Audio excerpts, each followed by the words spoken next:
Chapter 830, Beginning of Fame. So, you're the rumored Feng. Hidden Cloud, with his tan skin, a robust body, and a slightly evil air about him, wore a slightly surprised expression as he looked at Feng. The majority of God's Domain's players were completely clueless about what had happened in the Dark Arena. Not to mention, matches were held in the Dark Arena every day, making it even more difficult for people to follow a single battle team. To a super guild upper echelon like Hidden Cloud, however, there was no need to pay attention to the Dark Arena's ordinary experts. He was only interested in those who could leave an impression. Someone like Feng, in particular, who had defeated a famous, old monster like Sirius, would catch his attention even if he wanted to avoid information on this expert. After all, his guild would remind him about such existences. Experts at Feng's standard could not be ignored. Even in super guilds, he would be a member of the top fighting force. He would be an apex expert the guild would use against its competition. They're just rumors. Feng shrugged, chuckling. Hidden Cloud was an extremely powerful expert. His history was almost considered a legend. He had debuted into the virtual gaming world at the young age of 17. He was currently 27 years old, and already, he had become the Nine Heavens Pavilion's fifth-floor master. He was the target of admiration for countless young players. In the past, Hidden Cloud's achievements in God's Domain had even pushed him to his peak. After spending 5 years in God's Domain, he had gained the position of second-floor master. In the Nine Heavens Pavilion, he had been the most likely candidate to become the next first-floor master. However, Hidden Cloud's position in the Nine Heavens Pavilion had been secondary. The man himself was far more impressive. In the past, he had been one of the 10 great God-ranked assassins in God's Domain. No one throughout God's Domain had been able to stop any of his assassination attempts. Hidden Cloud's most impressive assassination had the death of a powerful upper echelon of the Flower of Seven Sins, which he had completed without any assistance. This incident had struck fear into the assassin organization and boosted the Nine Heavens Pavilion's prestige. After all, even super guilds did not dare offend a transcendental power like the Flower of Seven Sins. Many of these super guilds had suffered multiple losses at the hand of the organization. Super guilds had always suffered the Flower of Seven Sins' wrath. Never once had the organization suffered a loss of its own. The fact that Hidden Cloud had managed to defeat one of the organization's upper echelons had significantly boosted the Nine Heavens Pavilion's reputation. This incident had shocked the upper echelons of the various large guilds in God's Domain. Feng had been no exception. I had never thought that Gentle Snow knew Hidden Cloud. It seems she has a few of her own secrets. Feng glanced at the 4 people behind Hidden Cloud. These 4 were Hidden Cloud's brothers-in-arms. Every one of them was extraordinary. Even in the Dark Arena, they would be considered first-class experts. It was also thanks to these 4 people that Hidden Cloud had reached his current position so quickly. However, one thing confused Feng. If Gentle Snow was acquainted with such a powerful existence, it should have been quite easy to secure the position of Ouroboros's guild leader during the previous mutiny, so much so that, if Hidden Cloud had made an appearance, Chao Chenghua and the elders backing him would have surrendered. After all, it was well known that Hidden Cloud greatly valued his relationships. He had even extinguished a large guild just to help a brother earn a woman's affections. Judging by Gentle Snow's tone and expression when she spoke to Hidden Cloud, her brother should have a very close relationship with this man. Yet, in the past, Gentle Snow had still left the virtual gaming world eventually. This was truly a mystery. While Feng pondered this riddle, Gentle Snow turned Feng and smiled, saying, "Since you've only just learned about this, you most likely haven't purchased an entry ticket, right? If you line up now, the tickets will probably sell out before you get one. Why don't you join us? You will regret it if you miss out on the auction." The Blackwing auction house had organized the auction suddenly this time, and many guilds had rushed to purchase entry tickets the moment they heard the news. Now that the auction would begin soon, it was most likely be impossible for Feng to get his hands on a ticket. Feng had helped her earn a fortune in the Dark Arena. She had significantly increased Ouroboros's liquid assets because of it. Although Feng did not know that, Gentle Snow still thought that she should return the favor. After all, aside from helping her earn money, Feng had also helped her secure Ouroboros. As soon as Gentle Snow extended the offer, Hidden Cloud's expression darkened slightly, his gaze sharpening as he turned to Feng. Thank you for your kind offer. However, I have another matter that I need to deal with first, so it is best if I don't disturb you. Feng did not wish to miss this rare opportunity. He needed to register his auction items quickly. As for whether or not he could enter the auction itself, that was not important. After all, his goal was to make money. How much time do you need? Gentle Snow prodded. Roughly half an hour, Feng said as he glanced at the long queue. Although there were a lot of people at the registration counters, the registration process was simple and did not take very long. He should be able to finish what he needed in half an hour. That won't be an issue. In any case, there is still some time before the auction officially begins. I can wait here for you in the meantime, Gentle Snow offered after a moment of consideration. Alright, I'll try to finish as quickly as possible. Feng nodded. Since Gentle Snow was willing to accommodate him, it would be rude to continue rejecting her offer. There would certainly be many valuable items for sale at Blackwing City's monthly auction. He might be able to purchase something good if he participated. If an epic item were available, he would hit the jackpot. It sure is difficult to invite this man, Gentle Snow sighed as she watched Feng's departing figure. This was the first time inviting someone had been so difficult. However, shortly after Feng left, Hidden Cloud secretly messaged one of his brothers, whispering, Blaster, research that man called Feng. Find out his origin. I want to know everything about him. Boss, rest assured, I'll get it done quickly. The berserker named Blaster smiled confidently. He then began rapidly searching through the forums for all information relating to Feng. At the same time, he contacted a number of people to help him with the search.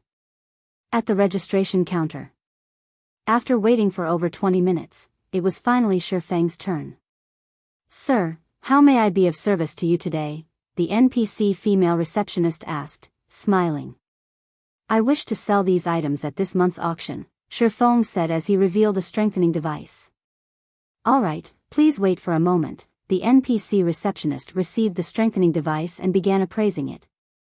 Not all items were allowed in the auctions held in the Blackwing auction house. Items needed a certain value before being permitted. Hence, all items presented needed to undergo the system's appraisal. I apologize for the long wait. Sir, the estimated minimum price for this item is 1 gold 40 silver. If you wish to sell this item at our auction house, we will charge you a 30% handling fee. Do you wish to put it up for auction? The female receptionist handed the strengthening device back to Feng after she had finished. Only Blackwing City's auctions would charge a 30% handling fee. Other places charged 20% at most. Even so, Feng did not mind it. Yes. Feng took out 2,000 strengthening devices and divided them into hundreds of auction lots, with each lot having anywhere from 1 to 100 strengthening devices. If he sold too many at once, it would only cheapen the strengthening device. The various large guilds participating in this auction should be able to stomach 2,000 devices. After dealing with the strengthening devices, Feng ran to meet Gentle Snow. He then entered the auction venue with Gentle Snow and her companions, quietly waiting for the auction to start. At this time, Blaster sent Hidden Cloud a private message, reporting, Boss, we've learned everything there is to know about that brat. Chapter 831, Great Disturbance. There sure are a lot of high-ranking NPCs participating in the auction this time, Feng commented as he swept a glance over the NPCs on the second floor, an amused smile appearing on his face. High-ranking NPCs? At Feng's comment, Gentle Snow turned to the second floor. Indeed, there were quite a number of NPCs present. But isn't it normal for high-ranking NPCs to participate in the Blackwing auction house? This was not her first time attending an auction in the Blackwing auction house. She had even attended high-ranking auctions before. Players were not the only ones to compete over items up for auction. NPCs similarly contested over the items. However, after some of her own research, Gentle Snow, more or less, understood these NPCs' function. These NPCs were here to make sure items were sold at an appropriate price.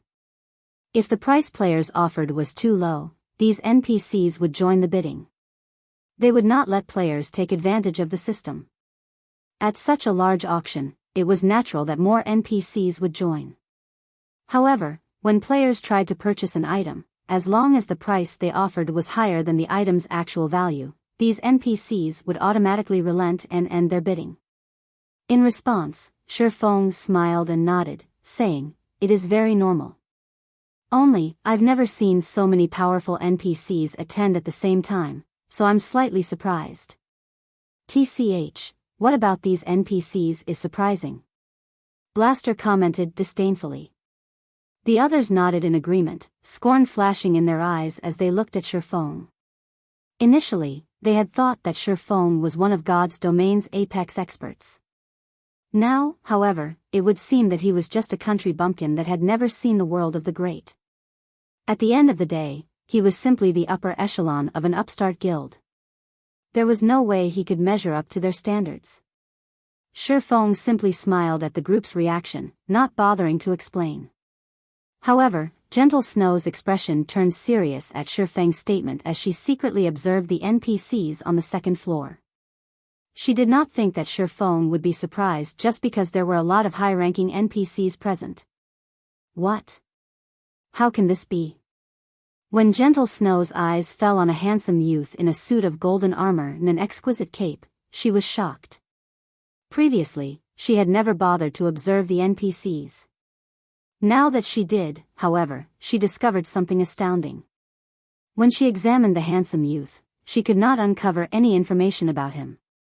She could not even see the most basic of information such as his name or level. Even after activating an advanced identification skill, she was still left empty-handed. More frighteningly, when her gaze fell upon the youth, he actually turned and returned it, observing her. However, this youth simply smiled before turning away. Although they had only exchanged glances for a brief instant, Gentle Snow felt as if she had been suffocating. In that instant, she had felt as if her life was no longer her own. She had never encountered such an NPC before. She had not even experienced this feeling when she met with a Tier 5 NPC in an imperial capital. Tier 5 NPCs were considered top-class individuals even in an empire. Players could not encounter them casually. She had only met one due to a special quest. Moreover, there were also over a dozen Tier 5 NPCs on the second floor. Even if one added together the Tier 5 NPCs in an empire, there would be fewer than those that were here now. It was no wonder why Feng was surprised. Feng, with so many high-ranking NPCs participating in the auction, will something happen? Gentle Snow sent Feng a private message, wearing a nervous expression. Events frequently occurred throughout God's domain. If players could resolve these events, they could earn decent rewards. However, the penalties for failure were equally heavy. When these events occurred, players' consent did not matter. As long as one was within the event's area, the system considered the players to have accepted the quest. Events in God's domain varied in terms of sizes. The larger an event was, the more horrific its punishment would be.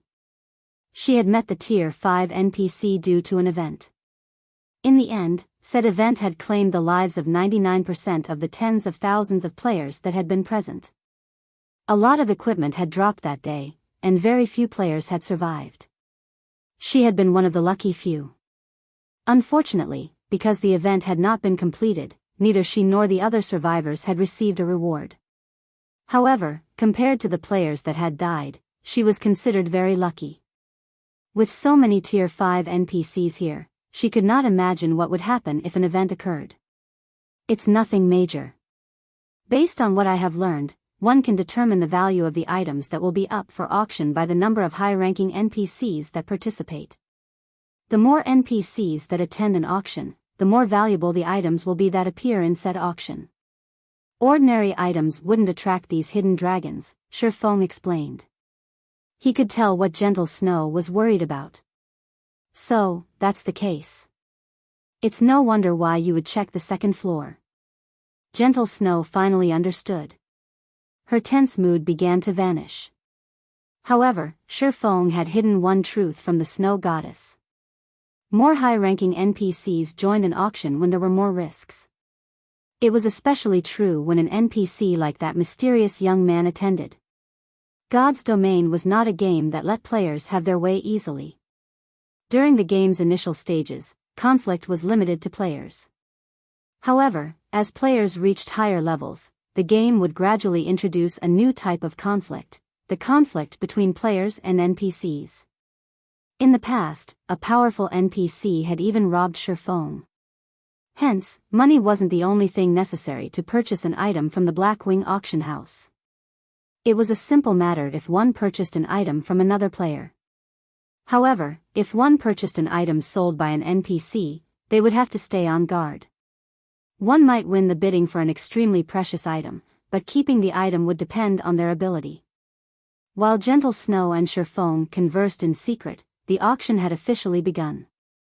Above the auction stage, a beautiful female NPC wearing a white evening gown approached the stage as the auction's hostess.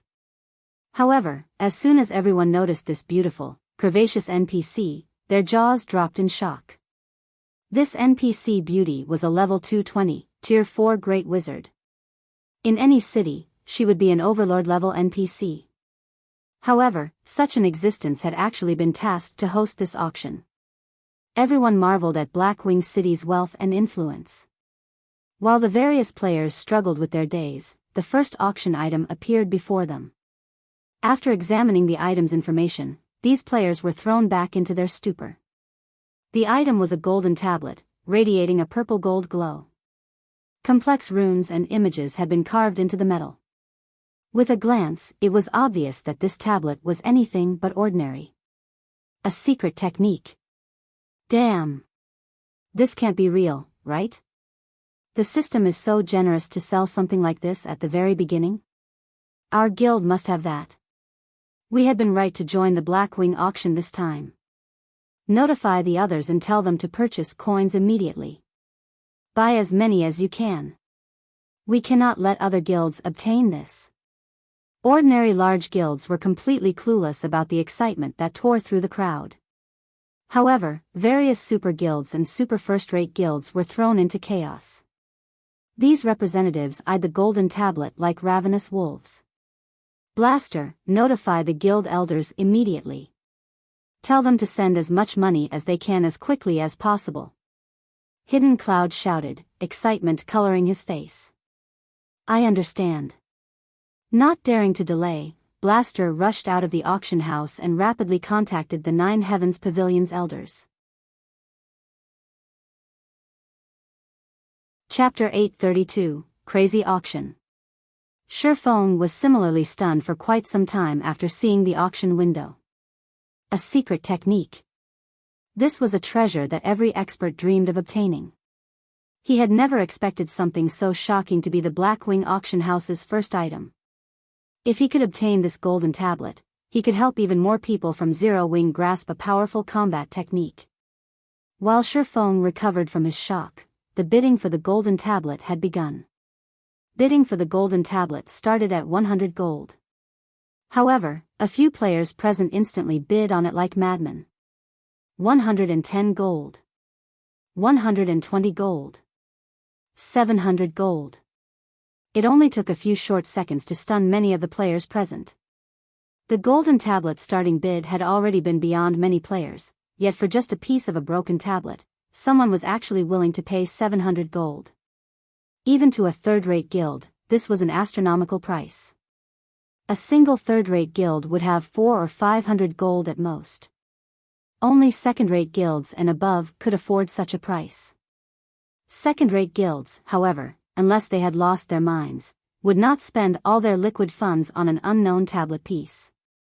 Suddenly, Hidden Cloud shouted, 1,000 gold. This tablet belongs to the Nine Heavens Pavilion. Once again, many players were dumbfounded. They had never expected a super guild like Nine Heavens Pavilion to be so insane as to willingly spend 1,000 gold on the golden tablet. Such big words.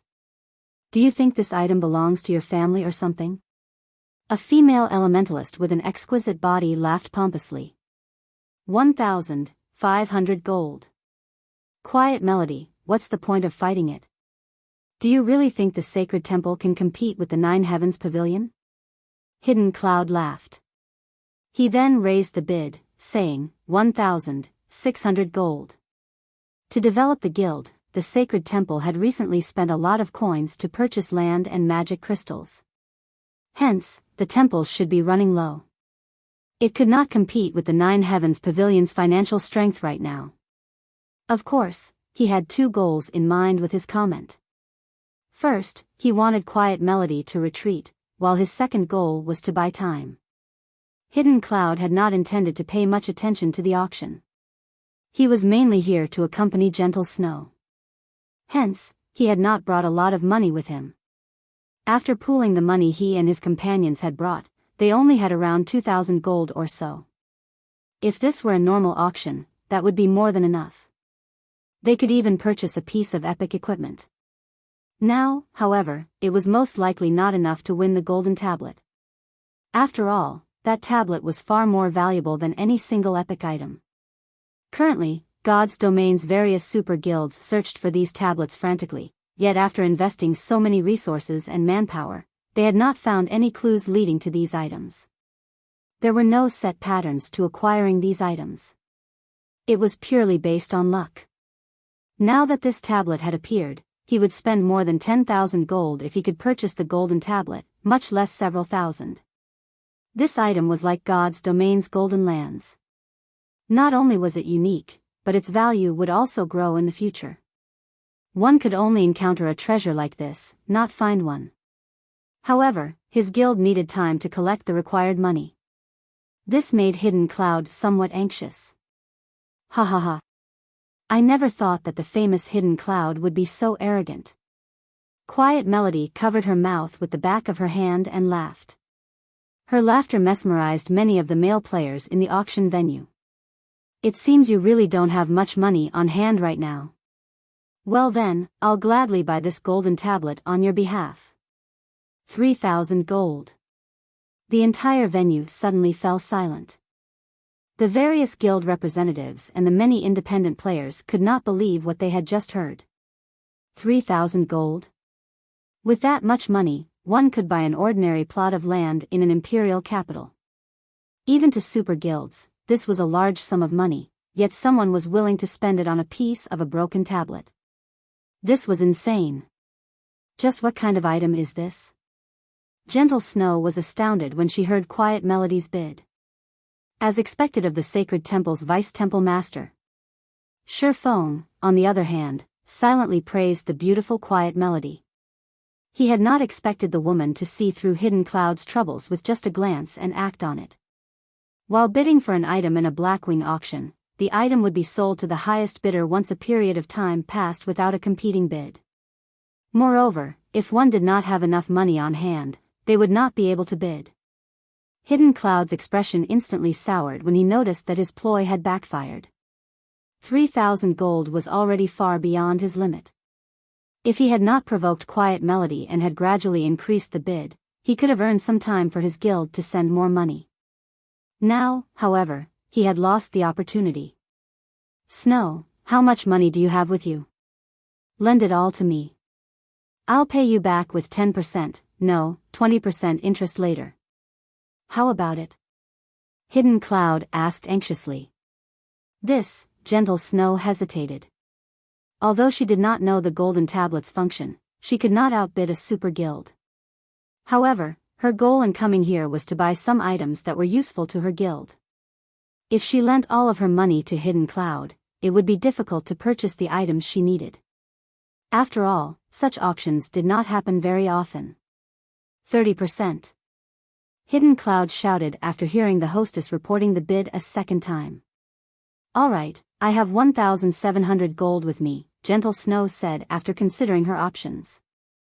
Gentle Snow immediately traded 1,700 gold to Hidden Cloud, boosting his finances to 3,700 gold. 3,100 gold.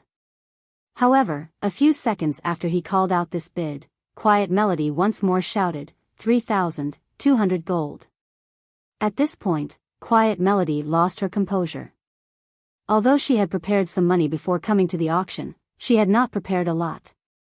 Recently, to develop its businesses, her guild had purchased several plots of land. Hence, her available funds were limited.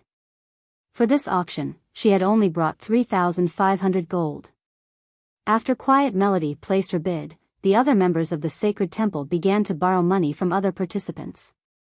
However, a crisp sound echoed throughout the venue.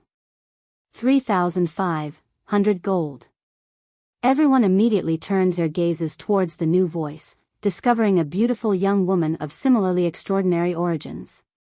Phoenix Rain. Hidden Cloud glared at the smiling Phoenix Rain, who sat in the back row on the first floor. I am truly sorry, but the Dragon Phoenix Pavilion has set its sights on this item as well, Phoenix Rain said, smiling softly. Recently, she had made a huge fortune in the Dark Arena. Although she had already spent some of that fortune, for this auction, she had brought 4,000 gold with her. It was also obvious that both Hidden Cloud and Quiet Melody were reaching their limits. Hence, she had more than enough to obtain the golden tablet. 3,700 gold. Hidden Cloud yelled out his final bid. At the same time, he secretly sent a message to Blaster, demanding, Blaster, is the money not here yet? Boss, they're still in the process of collecting money right now.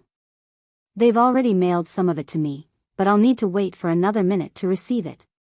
Blaster was also jittery. However, the process of sending money in God's domain was not instantaneous. There was a short transfer time. 3,800 gold.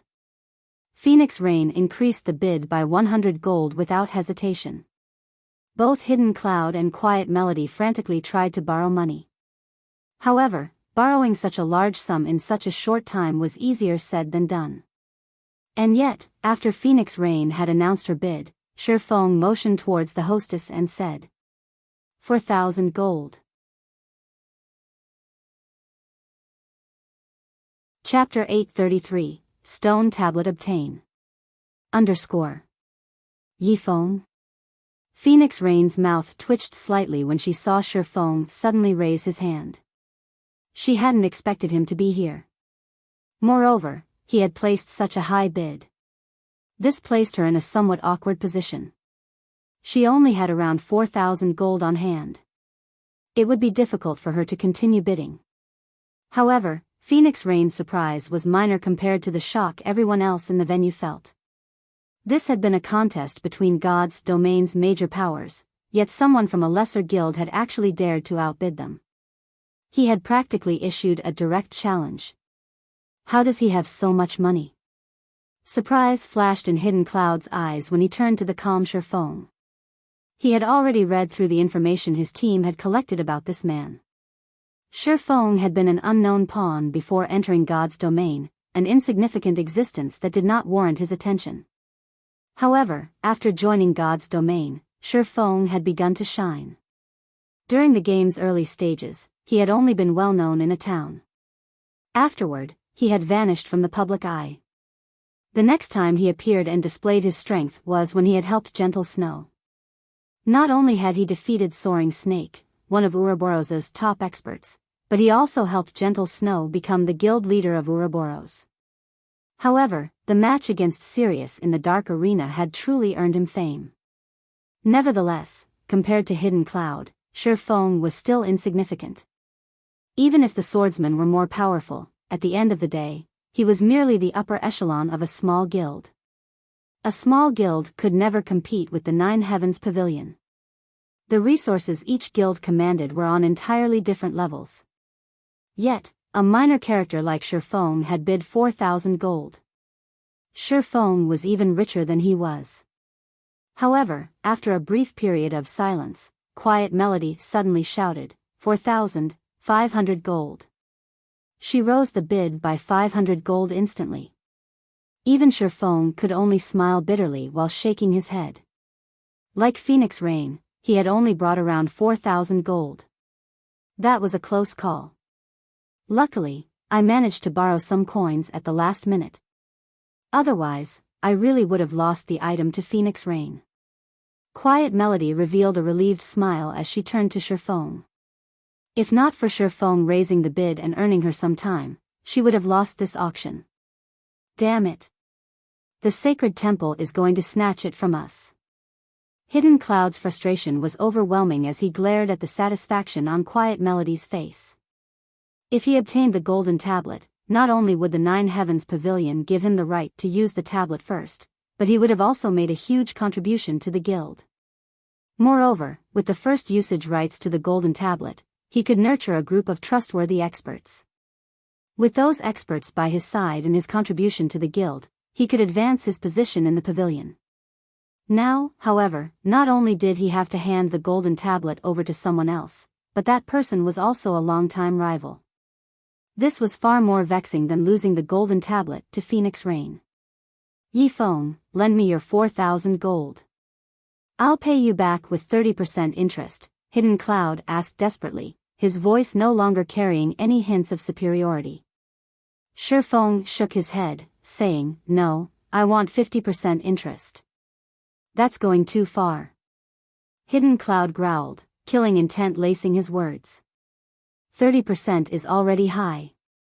If you hurry, you'll lose the 30% interest and earn yourself a powerful enemy. Emotion warmed gentle Snow's face. She had never thought that Hidden Cloud would ever make such a threat. His desperation truly confused the Snow Goddess. Just what kind of item was this golden tablet? It had actually driven Hidden Cloud to lose his composure. At this moment, the man before her behaved nothing like the Hidden Cloud she knew. Going too far? Feng grinned. Unhurriedly, he pointed his finger at the distant Phoenix Rain, saying, The Phoenix Pavilion Master has also asked for a loan. Since you don't want to borrow it, I can lend it to the Phoenix Pavilion Master. You! Furious, Hidden Cloud wanted to rage. However, when he heard the hostess smash the gavel a second time, he gritted his teeth and said, Fine.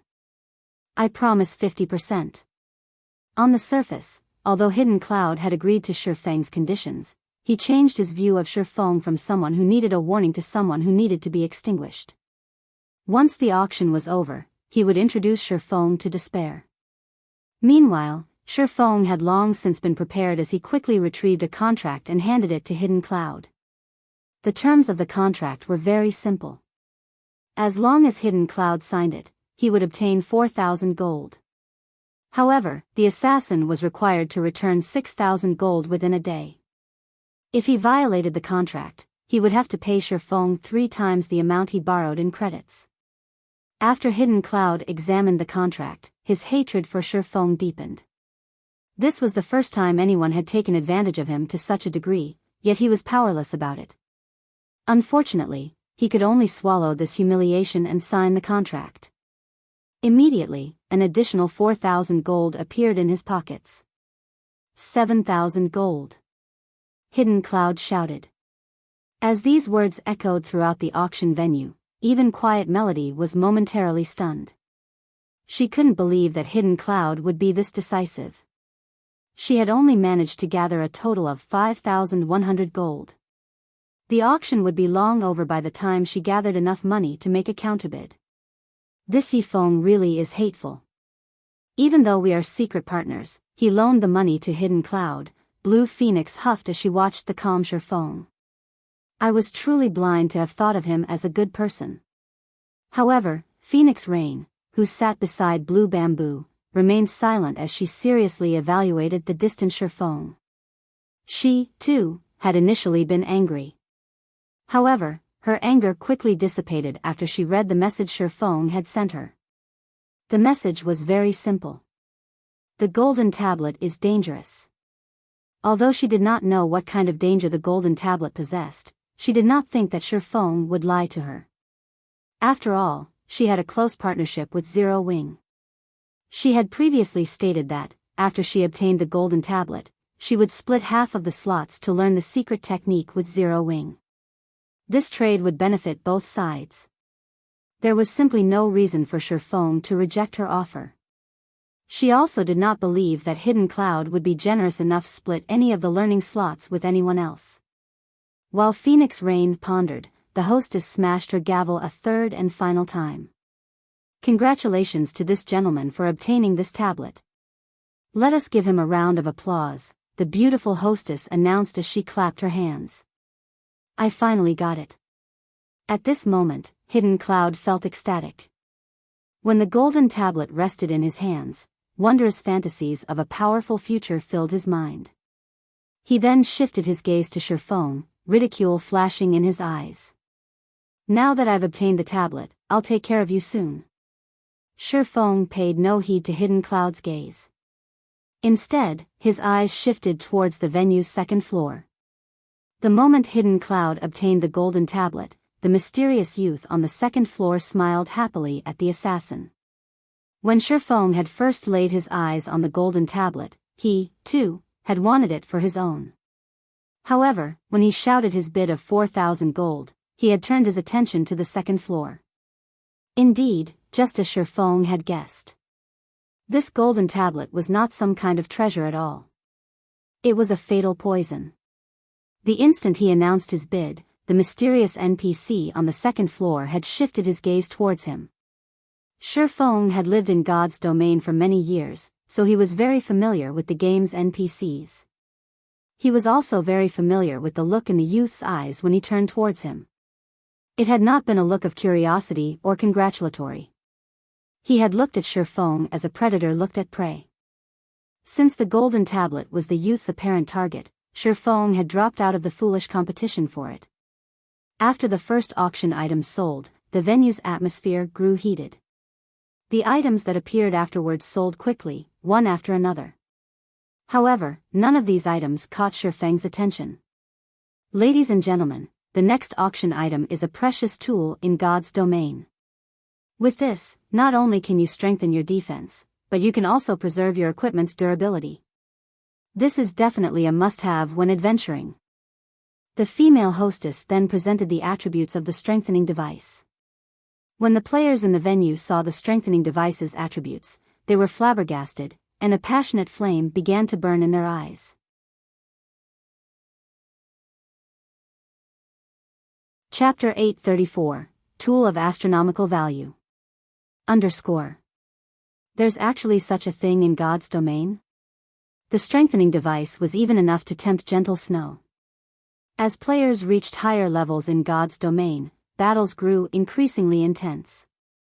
Against powerful monsters, in particular, the burden on their equipment durability was massive.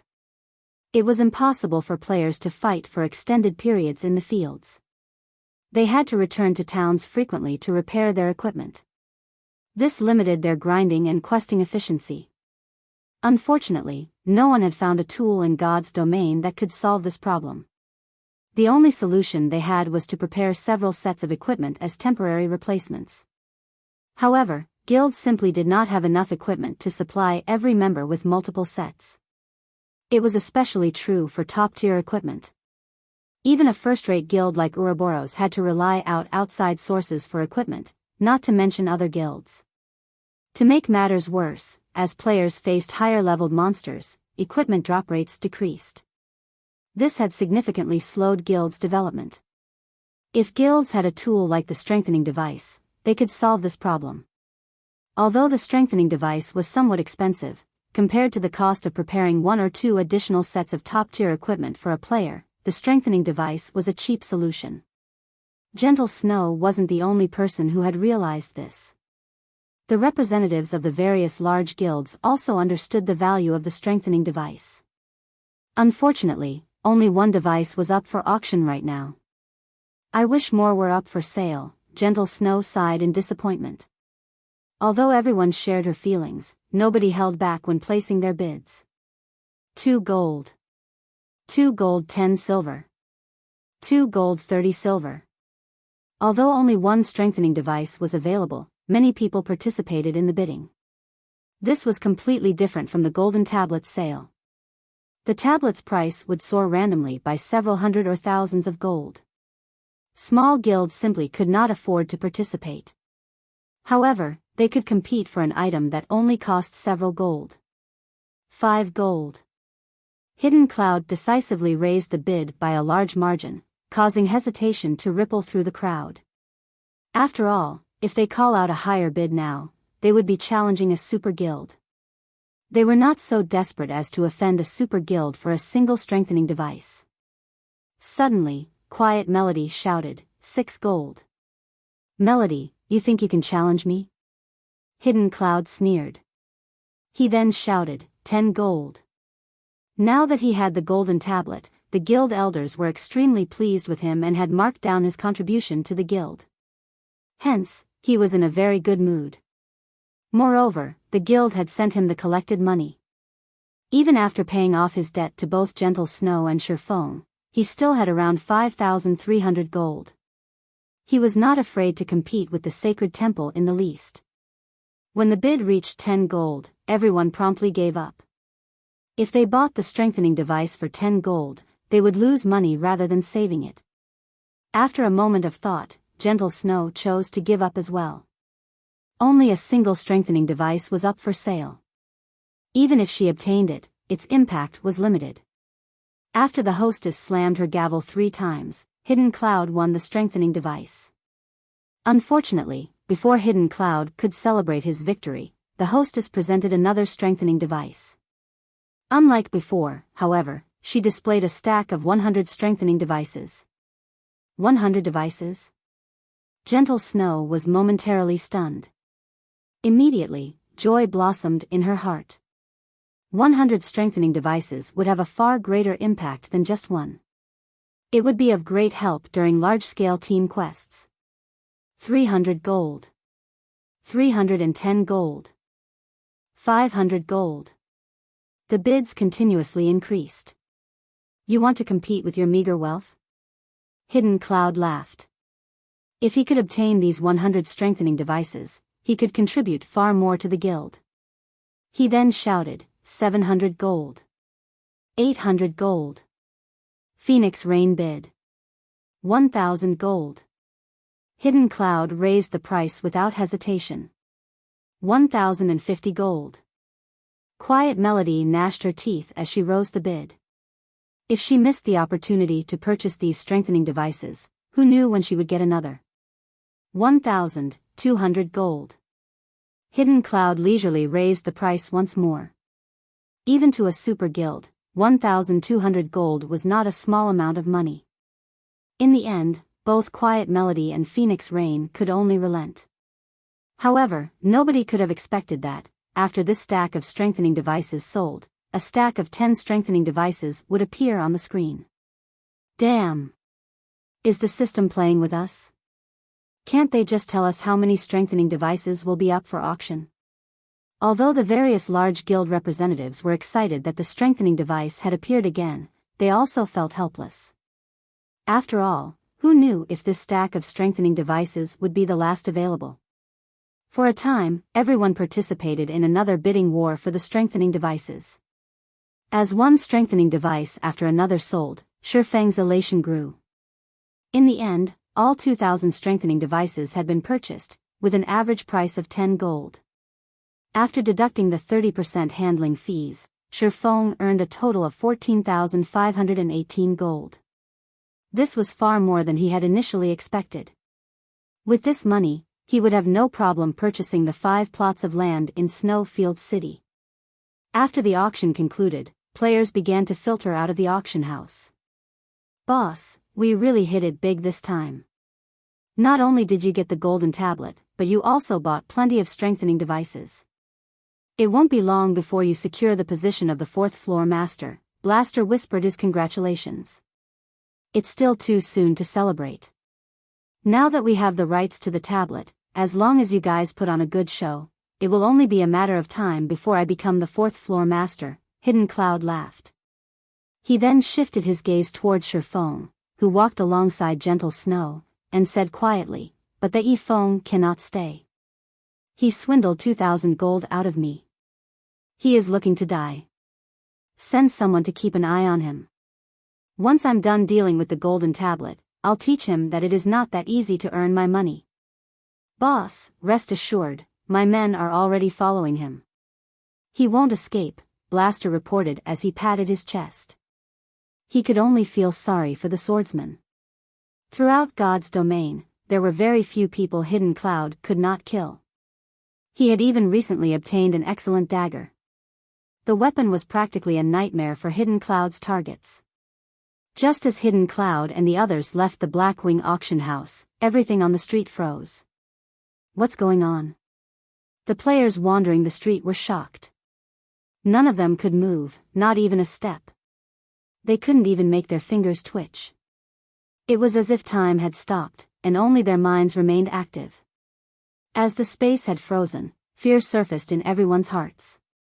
They felt as if they stood in the middle of a ferocious beast's nest, and this ferocious beast had already stretched its jaws and was prepared to devour them all.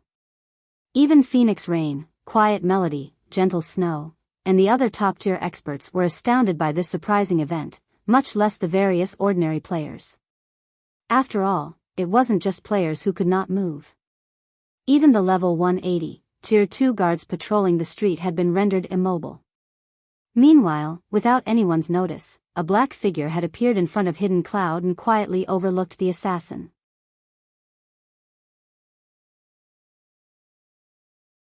Chapter 835, Soul Disintegration. Who is that? Phoenix Rain, who had just exited the auction house, watched the mysterious youth slowly walk towards Hidden Cloud in disbelief. This was the first time she had encountered such a situation. Blackwing City was not an ordinary city. Even the city patrols were far superior to an imperial capital's. Yet, despite it the daylight hour, this NPC acted so boldly. The most unbelievable part about this situation was that even the Tier 3 guard captains had been frozen in place. This mysterious youth's power was incredibly frightening. What are you trying to do? Hidden Cloud asked the mysterious youth before him. He had only managed to force these words out after an intense struggle. He could clearly feel how terrifying the man before him was. The bloody glint in the man's eyes alone made him involuntarily shiver. Before this man, his power was as insignificant as a speck of dust. If this man wished it, he would lose his life instantly. His only option right now was to delay for time. What kind of place was Blackwing City? It was probably the safest location throughout God's domain.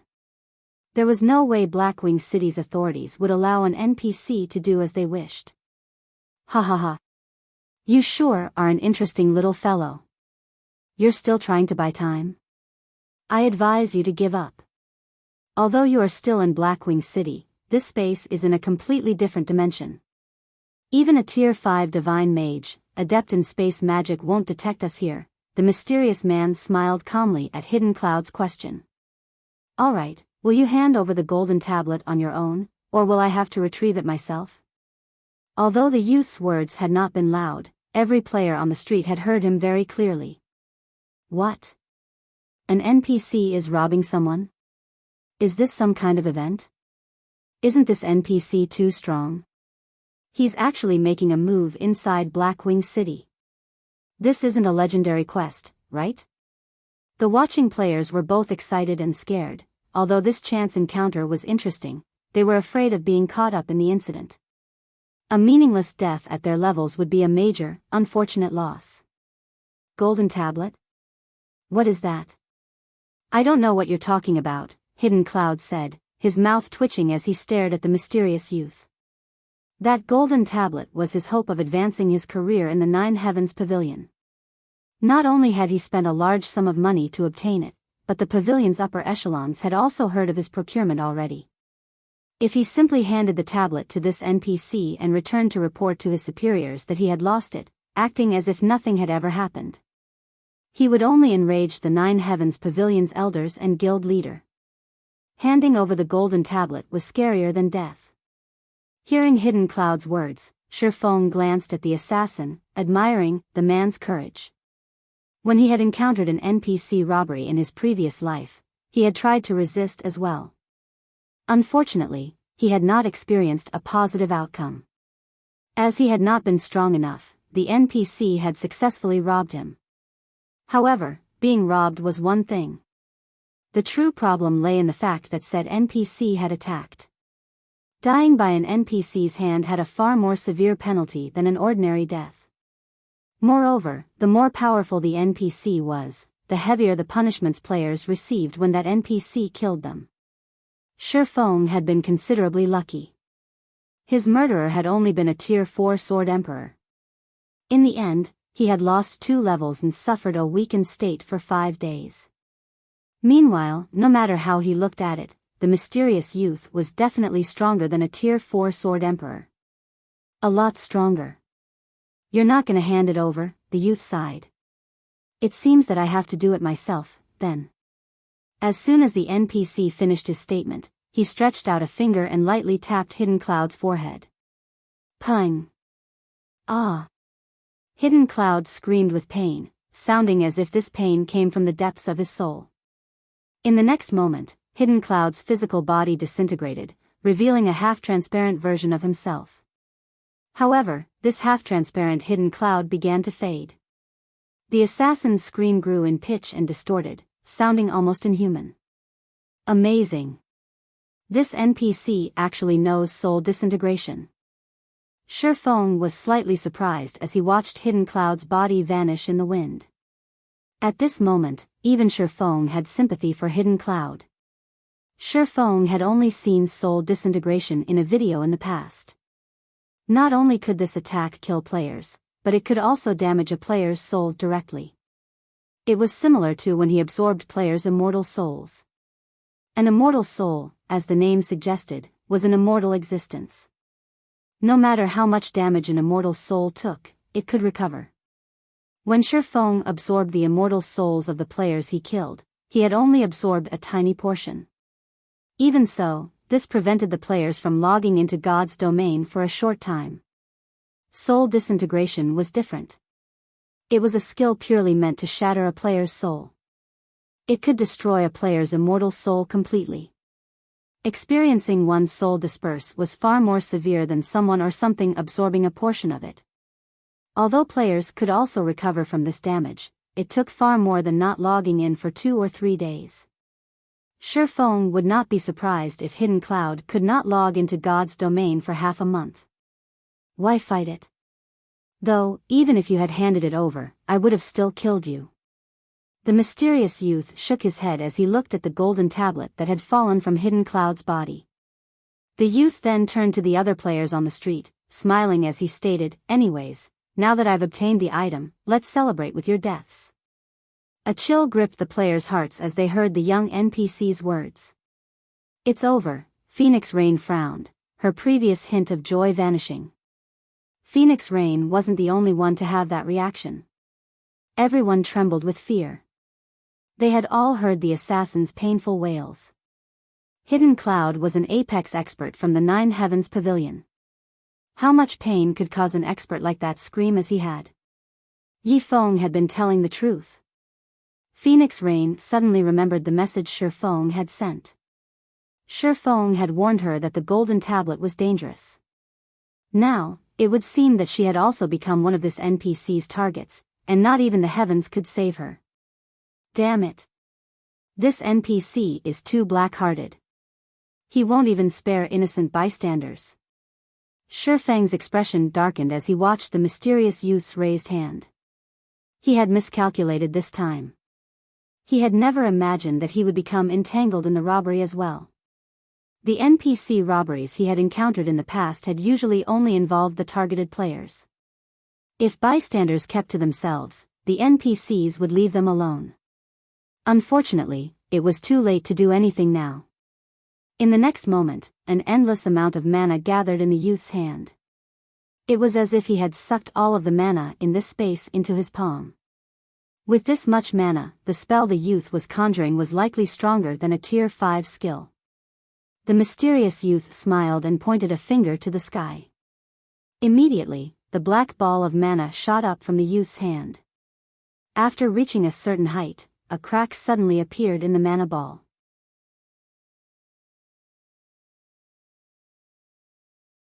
Chapter 836, Tablet's Secret. Just who is this mysterious youth? Feng was slightly shocked as he looked at the cracking ball of mana in the sky. The skill the youth had used was a Tier 5 curse. Dark Paradise. Even Tier 6 gods would fear this move.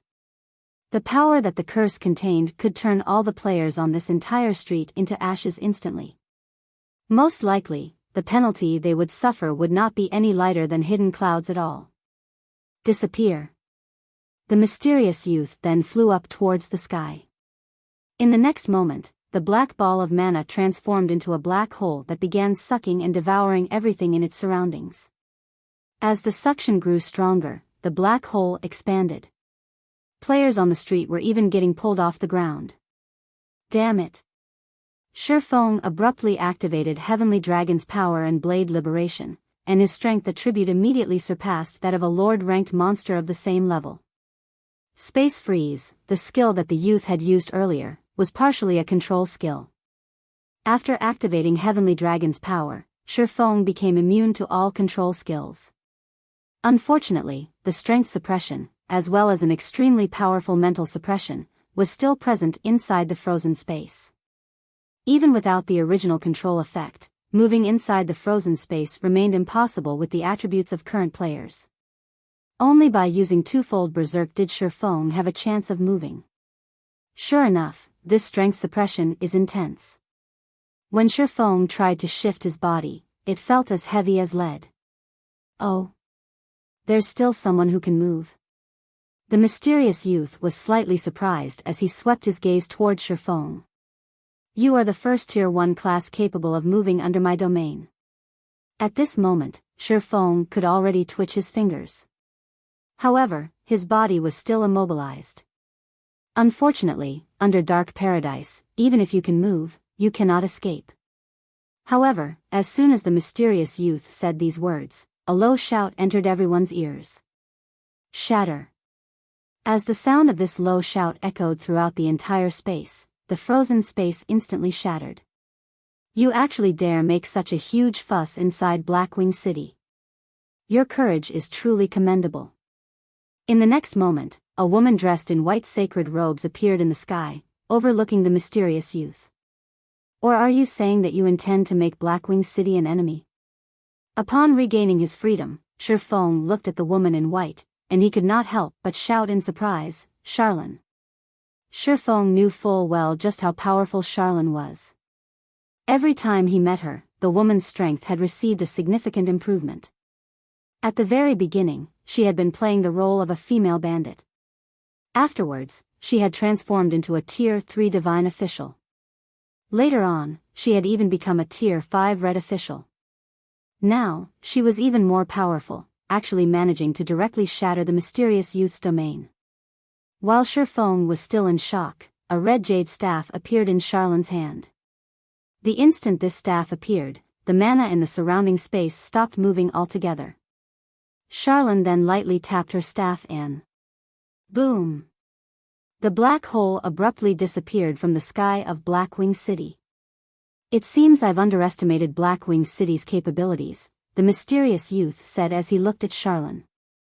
However, it is still impossible for Blackwing City's magic arrays to hold me captive. Saying so, the mysterious youth transformed into a streak of light and vanished from everyone's sight. He sure is quick in running away. The youth's disappearance did not surprise Charlene. After sending Feng a glance, she, too, vanished from the sky, leaving behind only a group of dumbfounded players. What kind of situation is this? Isn't that NPC a little too amazing? He actually succeeded in killing a player inside Blackwing City and got away safely on top of that. Excited expressions appeared on the faces of the players on the street who had witnessed this scene. This was their first time experiencing the power of a high-tiered NPC.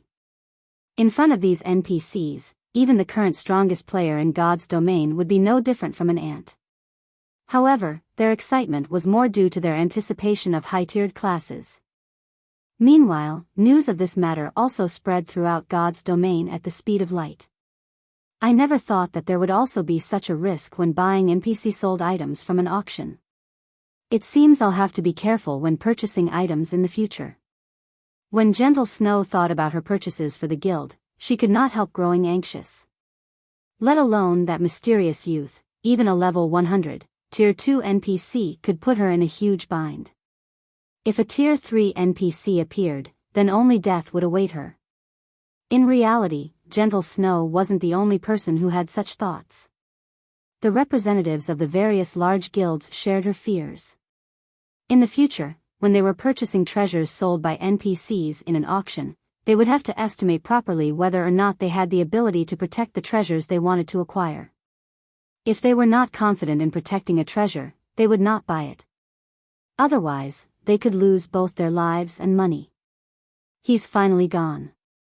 Feng breathed out a sigh of relief as he saw the mysterious youth disappearing. Had Charlene come even 1 or 2 seconds later, he would have had to surrender to fate and gotten sucked into the black hole.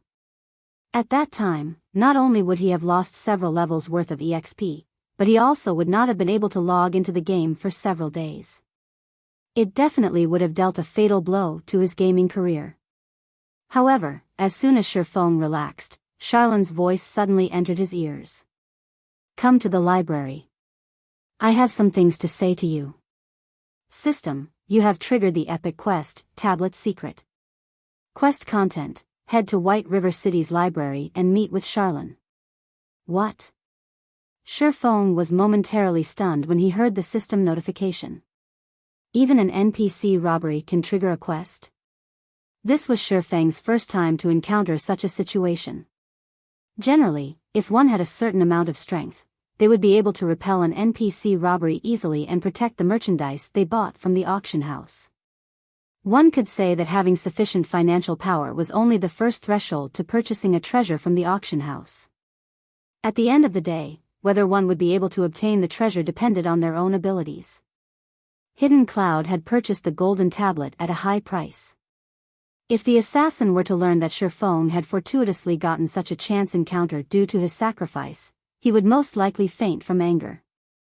At this moment, however, Hidden Cloud had long since flown into a rage. Damn it! Damn it! That damnable NPC actually dared to steal my tablet. Hidden Cloud bellowed as soon as he exited his virtual gaming cabin, an extremely ugly expression on his face. Now that he had lost the golden tablet, the upper echelons of the guild would definitely be angry. This feeling of falling from heaven straight into hell maddened Hidden Cloud. After Feng had triggered the quest, he did not hurry to return to White River City. Instead, he bade farewell to Gentle Snow and secretly went to a private location and disguised himself. He then returned to the Blackwing auction house and placed the remaining 3,000 strengthening devices up for sale at the establishment. Rather than selling all 3,000 devices at once, he split them up into batches and scheduled them for different time slots. However, instead of selling them in stacks, he would sell anywhere from 10 to 20 individual pieces for each time slot. If he sold the strengthening device at the Candlelight trading firm, he could indeed earn a lot more money. After all, he would not need to pay an exorbitant handling fee. He could even increase the trading firm's fame this way. However, strengthening devices were not items that ordinary players could easily afford. Only the various large guilds gathered at Blackwing City possessed the financial reserves to purchase these items. When Feng's first batch of 10 strengthening devices went up for sale at the Blackwing auction house, it immediately triggered another commotion in Blackwing City. Isn't this the strengthening device that appeared in the monthly auction?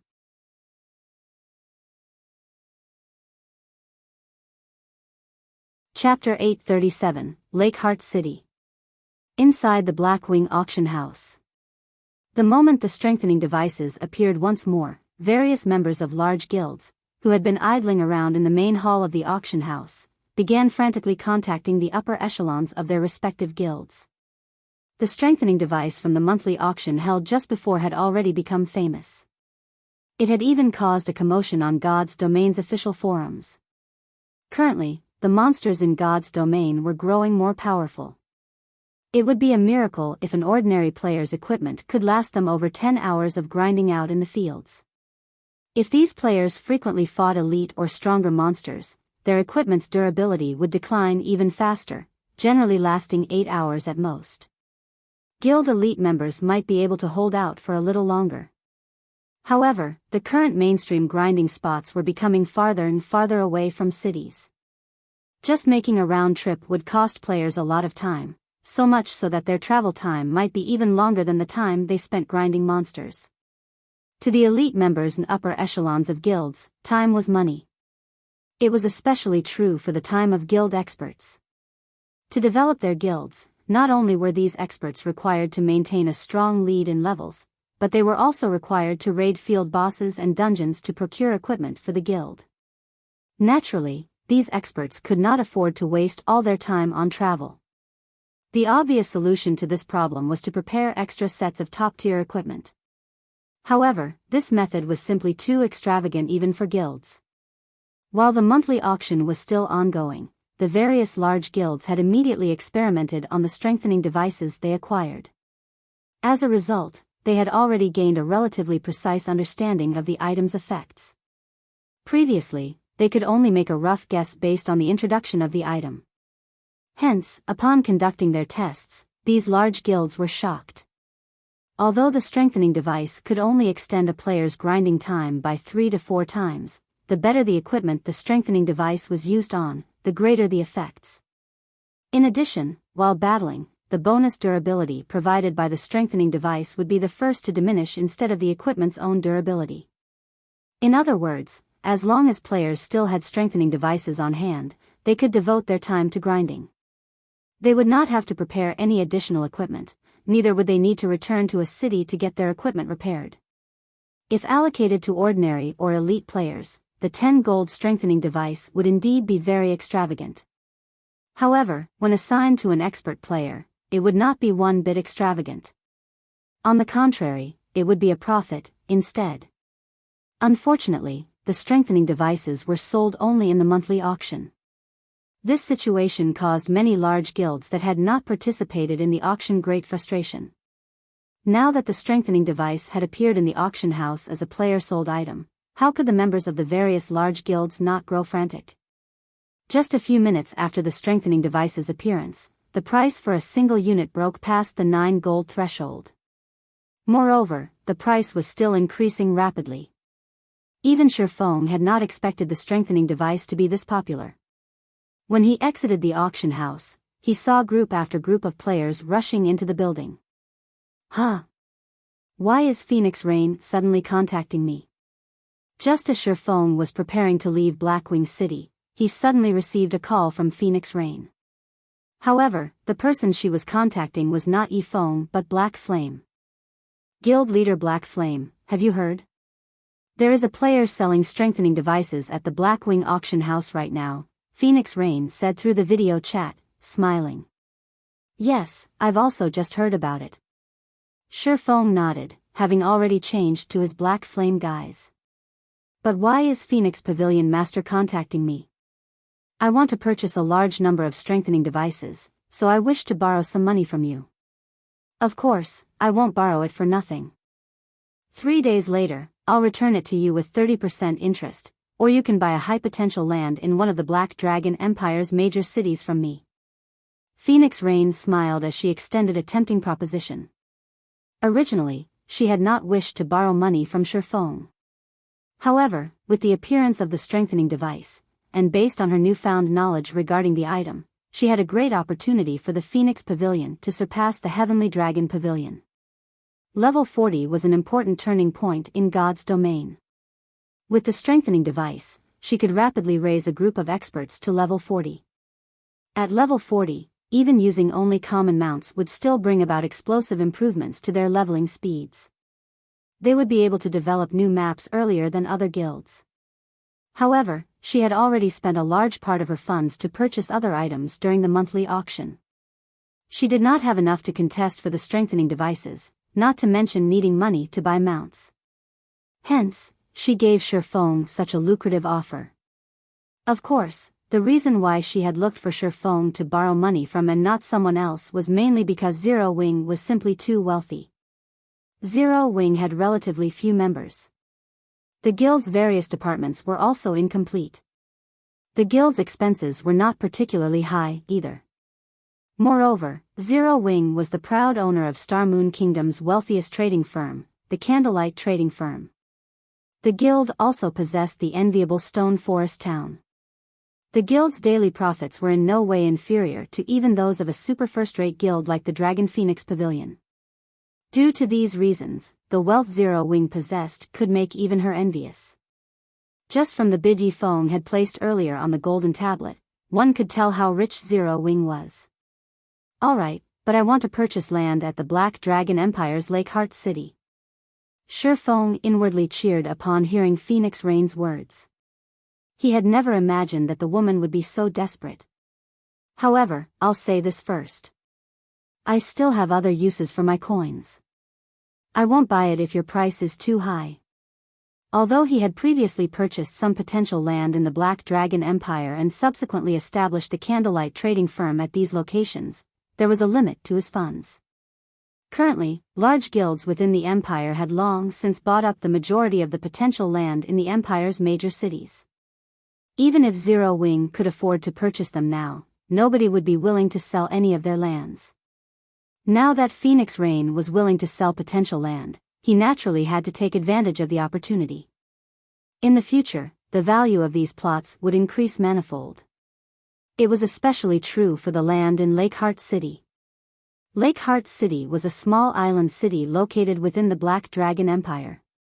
The island itself was situated in the middle of Mist Lake, the Black Dragon Empire's largest lake. Lakeheart City was also a producer of one particular item. And that item was the Ice Jade. On its own, the Ice Jade was an item that could raise a player's ice resistance temporarily. It could also be processed into ice resistance gemstones, which could be inlaid into equipment, similar to regular gemstones, and greatly increase a player's ice resistance.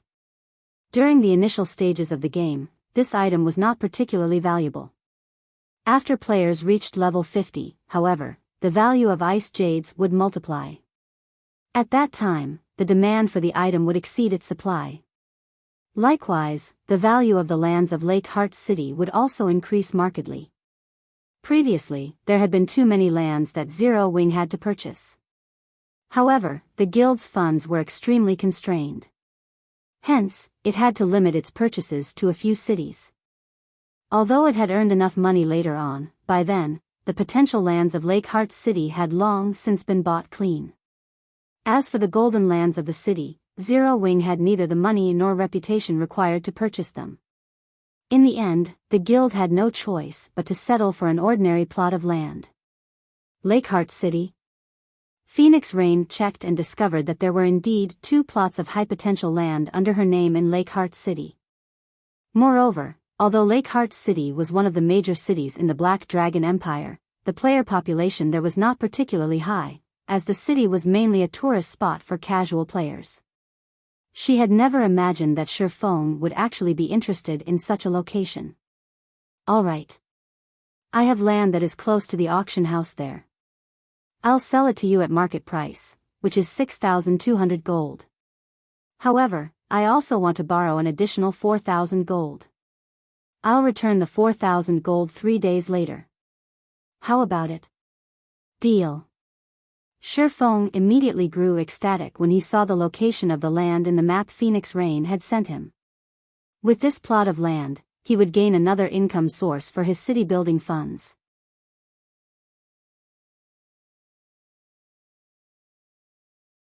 Chapter 838, Raging Market. Lakeheart City was currently a prime tourist spot for players, as the city itself was like heaven on earth. Many casual players or players who wished to get away from the front lines would often visit this city. However, those who preferred adventuring and battling rarely visited the city. Most of the leveling maps around Lakeheart City were either located underwater or shrouded in mist. Both environments affected a player's combat power considerably. Hence, very few players wishing to level up and go on adventures would reside in Lakeheart City. Due to players reaching higher levels and the increasing number of maps and dungeon bosses requiring high ice resistance, the presence of the ice jades eventually attracted a lot of attention to Lakeheart City. In the past, the city had very quickly gained popularity, becoming the 6th most populous city in the Black Dragon Empire. The prices of land there had skyrocketed overnight. Feng never imagined that he would receive such a fortunate offer as a result from selling the strengthening devices. After agreeing on the trade conditions, Feng and Phoenix Rain decided to meet up in White River City. If one wanted to trade lands, they needed to do it through a city hall through either of two methods. The first method was a relatively fast but troublesome process, while the second method was simple but time-consuming. Feng usually left the responsibility of purchasing lands to Aqua Rose and Melancholic Smile. They would then transfer the ownership of these lands to him through a random city hall. This way, he didn't need to make a trip to the city hall. However, this method of transferring ownership had a verification period of 1 day. The other method was for him to go to the relevant city hall in person. By doing so, he could complete the transfer procedures immediately. Currently, Feng was in no hurry to obtain the land in Lakeheart City. Hence, there was no need for him to travel there personally to complete the transfer of ownership. During the time Feng and Phoenix Rain were chatting with each other, one notification after another popped up in Feng's system notification window. System: the 20 strengthening devices you placed on auction have been sold. After the deduction of the processing fees, a total of 164 gold 85 silver has been added to your bag space. System: the 20 strengthening devices you placed on auction have been sold. After the deduction of the processing fees, a total of 165 gold 64 silver has been added to your bag space. During the short time since Feng left the auction house, the amount of money in his bag had increased by over 1,000 gold. The rate at which he was earning money was just staggering. This handling fee is simply usurious. Feng felt a pang in his heart when he looked at the actual amount of money he had obtained from the sales. Although the current handling fee was not as high as that of the monthly auction, it was still 20%. He could have purchased many good plots of land with all the handling fees he had paid. Feng could not help but admit that the auction house was extremely profitable. Unfortunately, current players were still incapable of establishing their own auction houses. The precondition for doing so was having a city of their own. Following which, Feng teleported back to White River City and prepared to head to the library. The golden tablet held a great temptation for Feng. A secret technique was a treasure that could allow players to learn advanced combat techniques directly. To guilds, not to mention several epic weapons, even the value of a fragmented legendary weapon was incomparable to that of a secret technique. If he could obtain the golden tablet, it would definitely improve the overall strength of Zero Wings core members by a large margin.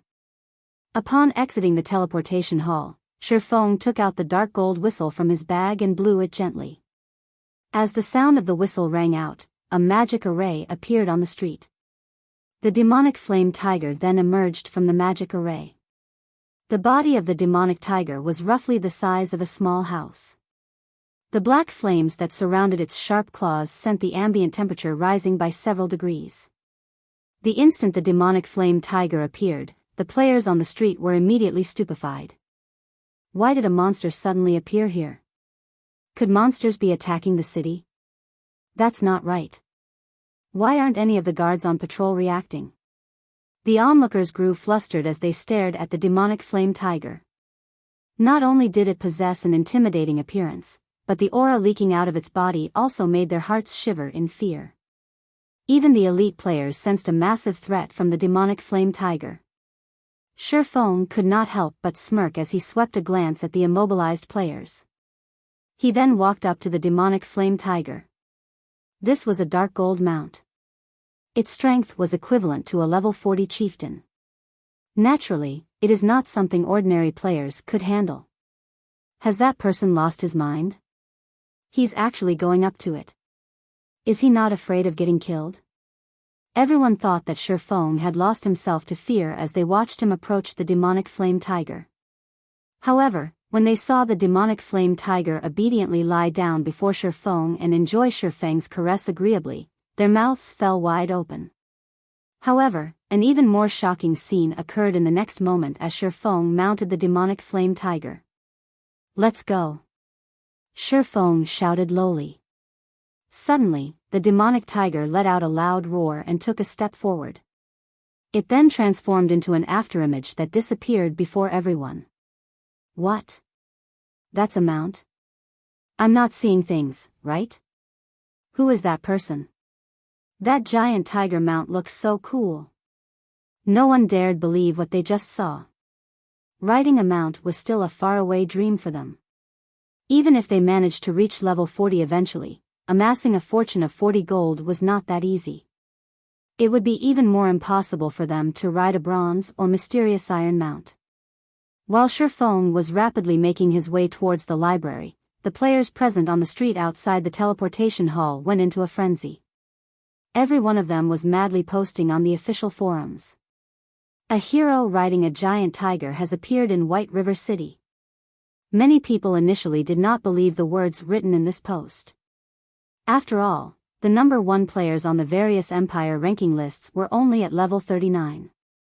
These players were still a long way off from reaching level 40.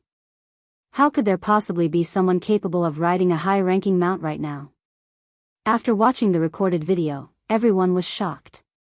There were some who felt admiration, some who felt jealousy, and some who felt pride. There were also many people trying to guess at Feng's identity. Just who was actually capable of riding such a mount? Unfortunately, as Feng had hidden his face using the black cloak, nobody could discern his identity. A dark gold mount sure is fast. Even an advanced horse carriage is far inferior to it. This was also Feng's first time riding a dark gold mount. The speed of the mount was simply incomparable to fine gold mounts. The demonic flame tiger's speed was at least 20% or 30% faster than an advanced horse carriage. Just as Feng was quickly approaching the library, he suddenly received a call from Autumn Goose. When Feng accepted the call, the image of an anxious Autumn Goose appeared before him. What happened? Feng could not help but ask after seeing her apprehensive expression. Feng, Gunfire contacted me just now, saying that a group of players that had suddenly appeared is hunting Rain and Blue. These players are very powerful and are capable of doubling the death penalty of the players they killed. Moreover, they also have a means of jamming a player's communications. However, I'm currently not in Star Moon Kingdom. Can you please go save them? Autumn Goose asked worriedly. After reaching their level, even a single death was a painful loss. If their death penalties were doubled, the cost of dying once would be devastating. However, she could not come up with a good method to save Thoughtful Rain and the others at the moment. The only person she could think of right now who might be of help in this situation was Feng. Where are they now? Feng was initially stunned, but he immediately said in a hurried tone, I'll head over there right away. Feng had never imagined that there would actually be people who would still dare to take action against Zero Wings members within the boundaries of Star Moon Kingdom at this point.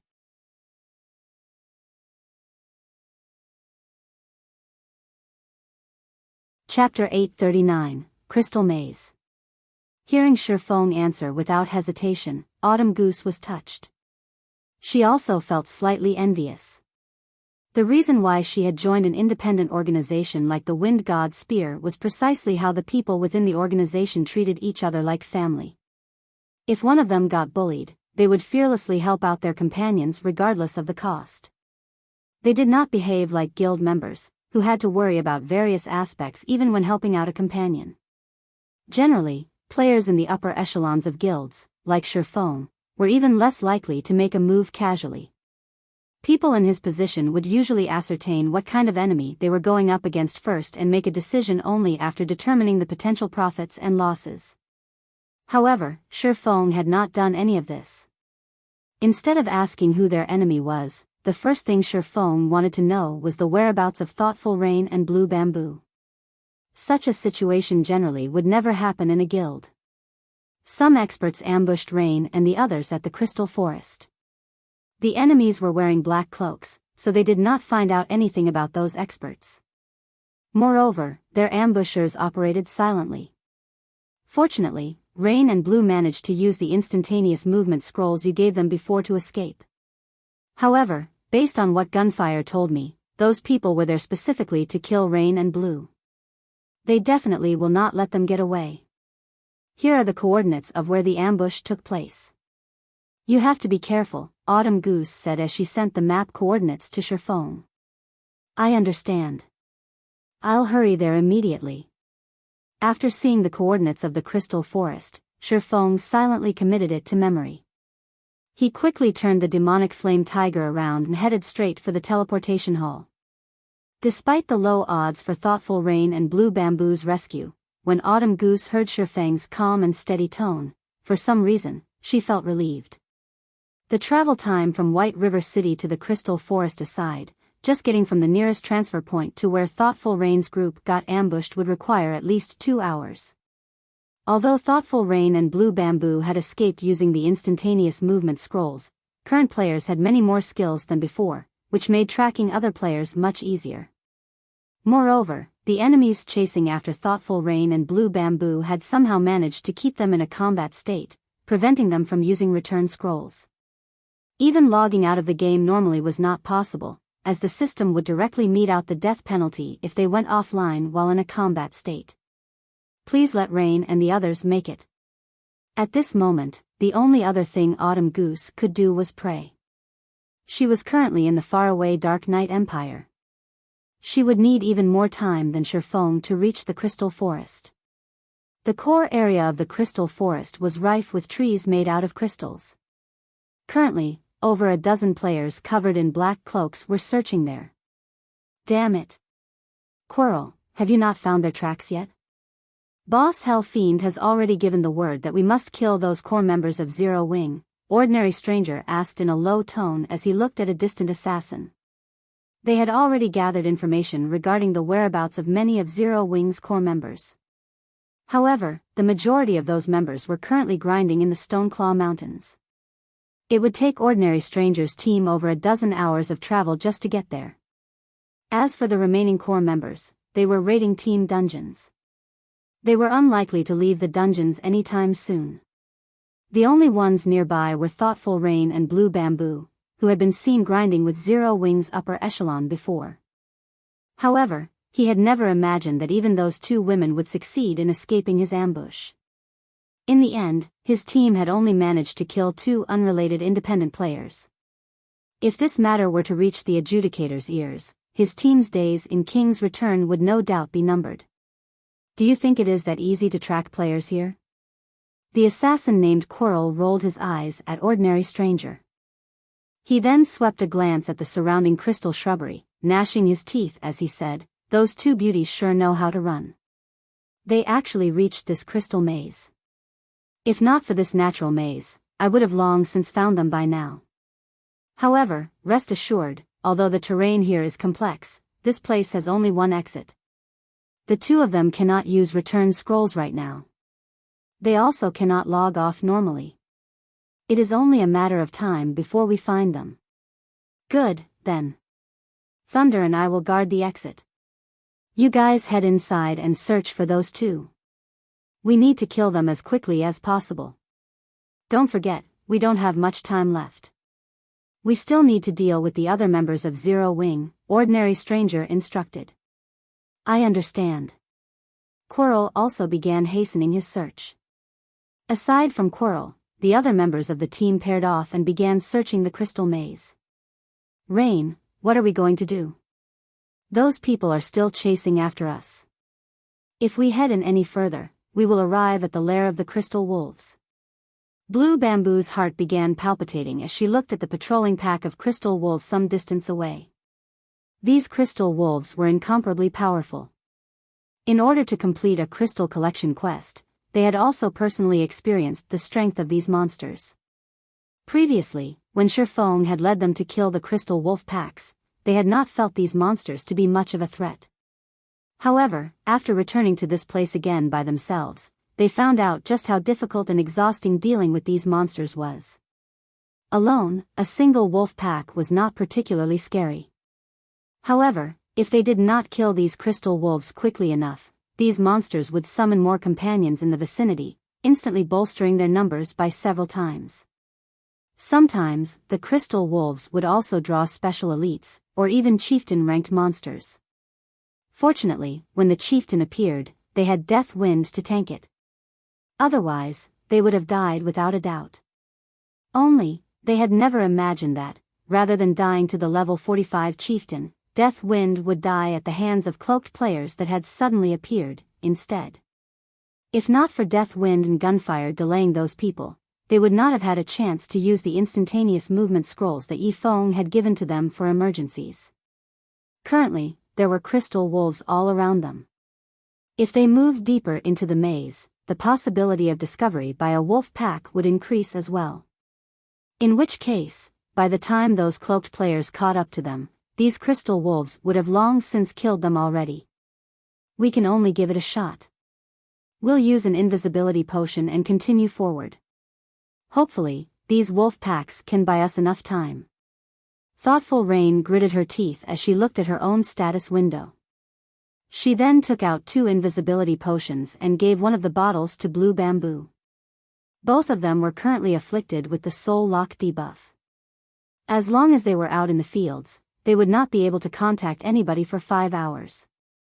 Their attackers had also forced them into a constant combat state, which prevented them from using their return scrolls. Arbitrarily logging out of the game would result in them suffering the death penalty immediately. While Thoughtful Rain and Blue Bamboo snuck deeper into the crystal maze, Feng had already arrived at the crystal forest. I finally caught up. Feng tapped on the demonic flame tiger, storing it away as he looked at the crystal forest before him. He then opened the map for the crystal forest. Even now, Autumn Goose had yet to contact him again. This silence meant that Thoughtful Rain and Blue Bamboo were still alive. The enemy is extraordinary. The fact that Rain and Blue have remained at large suggests that they entered the crystal forest's core area, the crystal maze. Hopefully, I can make it in time. After taking a glance at the map, Feng used space movement, the activatable skill of the aura of space. Space movement allowed him to cross up to 600,000 yards instantly. He could easily traverse the entire crystal forest or move to any location within the map. If not for this skill, he would not have made it to the crystal forest so quickly, either. Now that the skill's cooldown was over, he could use it once again.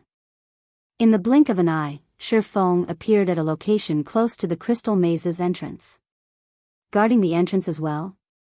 It seems you guys really are targeting Zero Wing.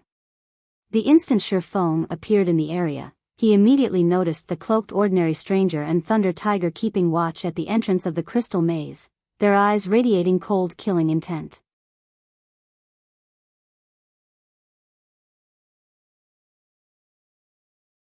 Chapter 840, Magic Staff. Just when Feng noticed Ordinary Stranger and Thunder Tiger, the two of them caught sight of Feng. Brat, I don't know how you suddenly appeared here, but since you've come to this place, you can only consider yourself unlucky, Thunder Tiger, who had hidden his identity and appearance, said when he suddenly saw the similarly anonymous Feng. Taking the initiative, he walked towards Feng. All this waiting around has made me annoyed. Old stranger, you better not make a move. I'm gonna use this brat here to relieve some of my stress. Sure, but the equipment he drops will belong to me, Ordinary Stranger laughed. Ordinary Stranger had discovered Feng's presence the instant Feng had appeared. Initially, he had thought that a powerful enemy had shown up. However, after some close observation, he did not sense any threat coming from beneath the black cloak. On the contrary, he had noticed many holes in Feng's defense. If not for Thunder Tiger declaring his claim, Ordinary Stranger would have long since taken action to remove this ant. However, even if the opponent were an expert, it would not matter. Thunder Tiger was a top-tier expert of King's Return. Currently, he was already level 38. Placed in Star Moon Kingdom, his level would rank within the top 10. Not to mention, he was fully geared in level 35 Dark Gold equipment. His maximum HP was as high as 14,600. His combat standard was also at the refinement realm already. Dealing with 2 or 3 ordinary experts simultaneously would be child's play for him. Even if the opponent were an expert of the same combat standards, Thunder Tiger was a refinement realm expert of King's Return. The guild had long since presented the Berserker with a Berserk skill. As long as Thunder Tiger activated this Berserk skill, he could kill a refinement realm expert easily. He could even defeat a flowing water realm expert. In the off chance that Thunder Tiger was no match for this new arrival, Ordinary Stranger himself could still back up the Berserker. If he and Thunder Tiger worked together, they would be practically invincible in Star Moon Kingdom. Only Zero Wings Black Flame and Yi Feng could cause them to feel fear. No one else was worth mentioning. As soon as Ordinary Stranger finished speaking, Thunder Tiger retrieved a two-handed saber from his back and used charge at Feng. When using charge, controlling the sudden increase in speed was extremely difficult for ordinary players. As a result, they would usually reveal flaws in their attack. However, Thunder Tiger was different. He had long since mastered this skill. By adjusting his center of gravity, he had managed to apply his increased speed to his attack, creating his own charging slash. He had transformed a system-generated skill into a personal skill. Not only did his saber speed up, but the power contained within it also increased. Even a shield warrior of the same level would have to retreat several steps, breaking their stance. Boom! As the two-handed saber landed, sparks scattered into the surroundings. A silver one-handed sword actually stopped Thunder Tiger's lightning-fast saber. What? Thunder Tiger was shocked as he stared at Feng standing steadily in his original position. The charging slash getting blocked did not come as a surprise to Thunder Tiger. However, this was his first time to encounter an enemy who could remain standing steadily after receiving his charging slash. Even Broken City, an elder of King's Return, had to retreat half a step after receiving this attack of his. This situation was simply inconceivable. Tiger, be careful. We've got a tough one. Ordinary Stranger warned hurriedly after realizing that their enemy this time was no common player. As he began casting a spell, he added, "We'll deal with him together." I understand. Thunder Tiger's expression had turned serious as well, the contempt he felt before disappearing completely. He promptly used Whirlwind Slash in an attempt to drive Feng away. However, as soon as he started swinging his gray saber, a streak of blue light struck his weapon. A crack in space also appeared along the path the blue light had taken. Pung! Thunder Tiger felt his hands going numb as his saber came to an abrupt halt. It felt as if he had just struck an iron wall. Immediately after, however, a powerful impact shook him, forcing him to retreat 4 steps before he could stabilize his body. Damage of -1,338 points appeared above the Berserker's head. He had instantly lost close to 10% of his HP. Who are you? At this moment, even if Thunder Tiger were a fool, he would understand that the man before him was definitely stronger than himself. In just a single exchange of skills, he had lost over 1,000 HP. Feng's strength could practically rival a chieftain of the same level. Before Thunder Tiger could react, a streak of blue light instantly slashed his body. Although the Berserker had tried to defend himself with his saber, he was simply no match for the speed of the sword light. -7,151. The lightning effect having triggered, Feng's attack instantly took away half of Thunder Tiger's HP. The Berserker himself also went flying over 10 yards away. Who am I? At this time, Feng laughed. You dared to come and find trouble with Zero Wing, yet you still ask who I am? Hearing Feng saying so. Whether it was Thunder Tiger or Ordinary Stranger, both of them immediately shuddered as a name appeared in their minds. Sword King Black Flame. Why is he here? Ordinary Stranger's expression darkened, his heart roiling with confusion. Their operation this time was top secret. They had even placed a soul lock on the targets of their ambush. The two women should have no way of contacting anyone from Zero Wing. Hence, the possibility of them encountering Black Flame here was practically non-existent. Yet, now, Black Flame had appeared before them. However, Ordinary Stranger gave no further thought to this matter. Since Black Flame was here, there was only one thing they could do right now. Escape. They had next to no chance of winning against Black Flame in a direct confrontation. Their only hope for resisting Black Flame was to meet up with the Falcon Legion. In the next moment, Ordinary Stranger waved his staff and cast the Tier 1 spell Summon Flame Spirit. A level 38 special elite flame lizard appeared immediately.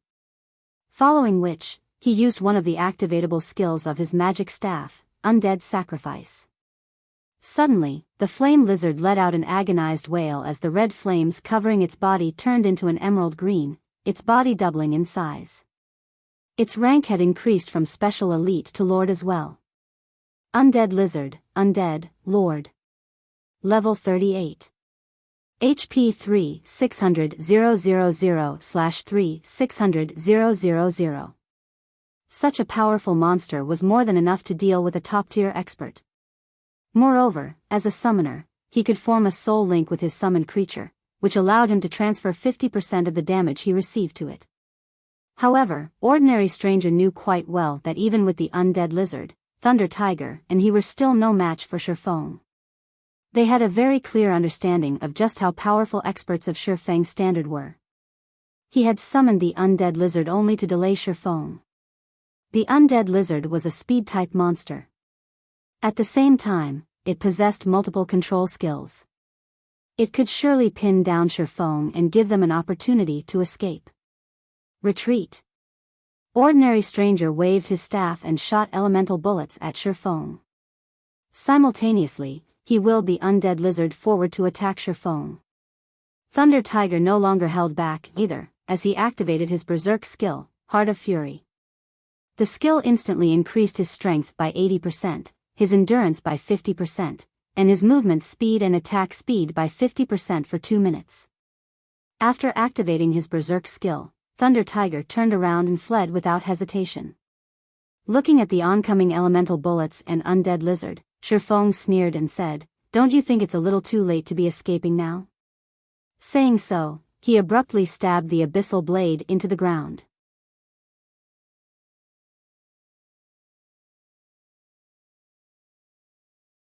Chapter 841, Taboo Skills Might. You're not getting away. Feng deflected the elemental bullets using Killing Ray while activating one of the abyssal blade skills. Abyssal Curse. Immediately, a black magic array appeared on the ground. With Feng as the center, it covered a radius of 30 yards, instantly enveloping the Undead Lizard, which was the size of a small house, as well as Ordinary Stranger and Thunder Tiger. Endless streams of black mist flowed into their bodies. Not good. It's an AoE control skill. Ordinary Stranger frowned. Right now, it felt as if his body was stuck in quicksand. He could not move at all. He had never imagined that Feng would have such a trump card as well. At this moment, not to mention him, even the Lord-ranked Undead Lizard was immobilized. As a result, Feng had readily broken through the Lord's defensive line and was currently charging rapidly at them. "Tiger, delay him, buy me some time." Ordinary Stranger no longer tried to hold back as he activated his berserk skill, Mana Detonation, his attributes increasing by a large margin. At the same time, he used Mental Exemption, becoming immune to all control effects for 5 seconds. He then began chanting an incantation, causing the surrounding mana to churn violently. Thunder Tiger nodded in response to Ordinary Stranger's instructions. Activating Brilliant Will, he removed the control effect of Abyssal Curse, then shifted in front of his summoner companion. "Come. Let me have a look at the abilities of the Sword King." Thunder Tiger bellowed as he stomped down, shattering the ground underfoot. He then swung his two-handed saber abruptly at the swordsman rushing straight at him. Tier 1 skill, Storm Slash. Over a dozen wind blades flew at Feng, every one of them targeting his blind spots. Unlike the normal attacks of players, the wind blades of Storm Slash appeared simultaneously. There was no time lag between each attack, preventing Feng from evading them entirely. Moreover, Storm Slash was a skill that could not be blocked, only dodged. It was an extremely rare skill of the Berserker class. This skill was also the trump card Thunder Tiger usually used to kill experts of equal standards. For players who did not know the intricacies of this skill, they would generally defend themselves with their weapons. The outcome of doing so would be these players receiving the strikes of the dozen or so wind blades. Currently, Thunder Tiger had his Berserk skill activated. The destructive power of his Storm Slash could easily instant-kill Feng. Try to block it if you can. Thunder Tiger could not help but sneer as he saw Feng remaining steadfast in his charge forward. Unfortunately for Thunder Tiger, he had grossly underestimated Feng's understanding of God's domain. When the wind blades arrived before Feng, he was already within 20 yards of Thunder Tiger. He promptly used the Tier 2 Taboo skill, Instant Strike. Suddenly, Feng vanished before the wind blades of Storm Slash and reappeared in front of Thunder Tiger, faint arcs of electricity circling Feng's body. Thunder Tiger panicked. He instinctively executed Whirlwind Slash. However, before the Berserker's Whirlwind Slash could complete even half a rotation, numerous blue arcs of lightning devoured him whole. In the next moment, Thunder Tiger's HP dwindled at a rate visible to the naked eye until it finally hit 0. How is he so fast? Thunder Tiger's eyes widened as he looked at where the strikes had landed. He simply could not bring himself to believe that what he was seeing was real. He had activated his Berserk skill.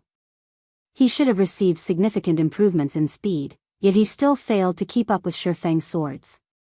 Not to mention his body, before his eyes could even react, the swordsman's swords had cut through him multiple times. This was definitely his first time witnessing such speed. Standing a short distance away, fear similarly covered Ordinary Stranger's face. He had never dreamed that Thunder Tiger would not manage to delay Feng for even a short while despite having activated his Berserk skill. Fortunately, Feng was still roughly 10 yards away. The time it would take for the swordsman to reach Ordinary Stranger was more than enough for him to finish casting his spell. At that time, although the spell would not kill Feng, at the very least, it would help buy Ordinary Stranger time to escape. Huh? Where is he? During the brief moment Ordinary Stranger was lost in his thoughts, Feng, who had been standing in front of Thunder Tiger, actually vanished. Hua! Suddenly, Ordinary Stranger felt a pang at his heart. Without him noticing, a long sword wrapped in blue electric arcs had emerged from his chest. You! Turning his head around, Ordinary Stranger discovered Feng standing right behind him. He had actually failed to notice the swordsman approaching him altogether. It was as if Feng's presence was completely non-existent. Seeing his HP decreasing without any signs of stopping, Ordinary Stranger was at a loss for words. He and Thunder Tiger were both top-tier experts of King's Return. They could easily become top-class existences in any kingdom they went to. Although he had long since known that he and his Berserker companion were no match for Feng, he had never imagined that the gap between them was actually so enormous. At this moment, even if he related everything that had happened here to someone else, most likely, nobody would believe him. Although Ordinary Stranger still wished to say something, he was already out of time as his vision suddenly turned gray, his body falling to the ground. When he died, he dropped 2 pieces of cloth armor. There were actually 2 Refinement Realm experts. It's no wonder Rain and the others were no match for them. Although Feng had failed to discover the identities of thoughtful Rain's assailants, he clearly grasped the combat standards of the 2 from the battle just now. With the strength of those 2 players, they would be hard-pressed to find any opponents capable of opposing them. Unfortunately for them, they had encountered him today. Not to mention, he had even activated a Tier 2 Taboo skill to deal with them. Following which, Feng picked up the items that the 2 dropped. He then summoned the demonic flame tiger and headed straight into the crystal maze. Deep inside the crystal maze, the members of the Falcon Legion were currently busy clearing out the crystal wolves blocking their path. They were moving increasingly closer to the lair of the crystal wolves. These 2 beauties sure know how to run. They're hiding wherever there is danger. However, let's see how you'll continue escaping once you enter the lair of the crystal wolves, Quirrell muttered as he switched his footwork. Like a black gale, the dagger in his hand struck at a level 45 special elite wolf. Without giving the special elite wolf any opportunity to react, Quirrell landed blow after blow with his daggers. Although the special elite tried to resist, none of its attacks could connect with the assassin's body. Little by little, Quirrell plundered away the special elite's HP, wielding the pitch-black daggers in his hands rapidly. A short moment later, the special elite wolf, whose HP had been in the hundreds of thousands, fell to the ground. From start to end, the wolf had never once managed to land a hit on Quirrell. Team leader Quirrell sure is amazing. His skill level has improved again. In the guild's next class competition, his ranking will no doubt increase once more, a nearby level 37 female assassin said, her face filled with admiration as she looked at Quirrell. Don't make a fool of yourself. Team leader Quirrell has very high expectations. With your standards, do you think you will be able to gain his favor? Let's just hurry up and clear away these crystal wolves. Otherwise, they're going to call for more reinforcements. If we make team leader Quirrell angry, we'll definitely suffer miserably, a level 37 male ranger criticized. The female assassin, who possessed an above-average appearance and figure, remained unperturbed by the ranger's comment. Instead, she retorted, hee, so what if I'm trying to gain his favor? If you were as capable as team leader Quirrell, would try to gain your favor, too. In the opinion of outsiders, once one became an inner member of a super guild, a wonderful future awaited them. In reality, however, this was a big misconception. Super guilds were far crueler than other guilds. The competition among its inner members was extremely intense. All those who managed to become a part of the middle management of the guild were indeed experts among experts, dragons among men. They were experts who could easily wipe the floor with the so-called top 10 newcomers of the virtual gaming world. This strength was also the reason why the various super guilds paid no particular attention to the super newcomers of each year. Meanwhile, as long as Quirrell improved just a little bit more, he could enter the middle management of King's Return. At that time, he would become a celebrity-level character, enjoying endless fame and glory. Team leader Quirrell, something happened. Ordinary Stranger and Thunder Tiger are dead.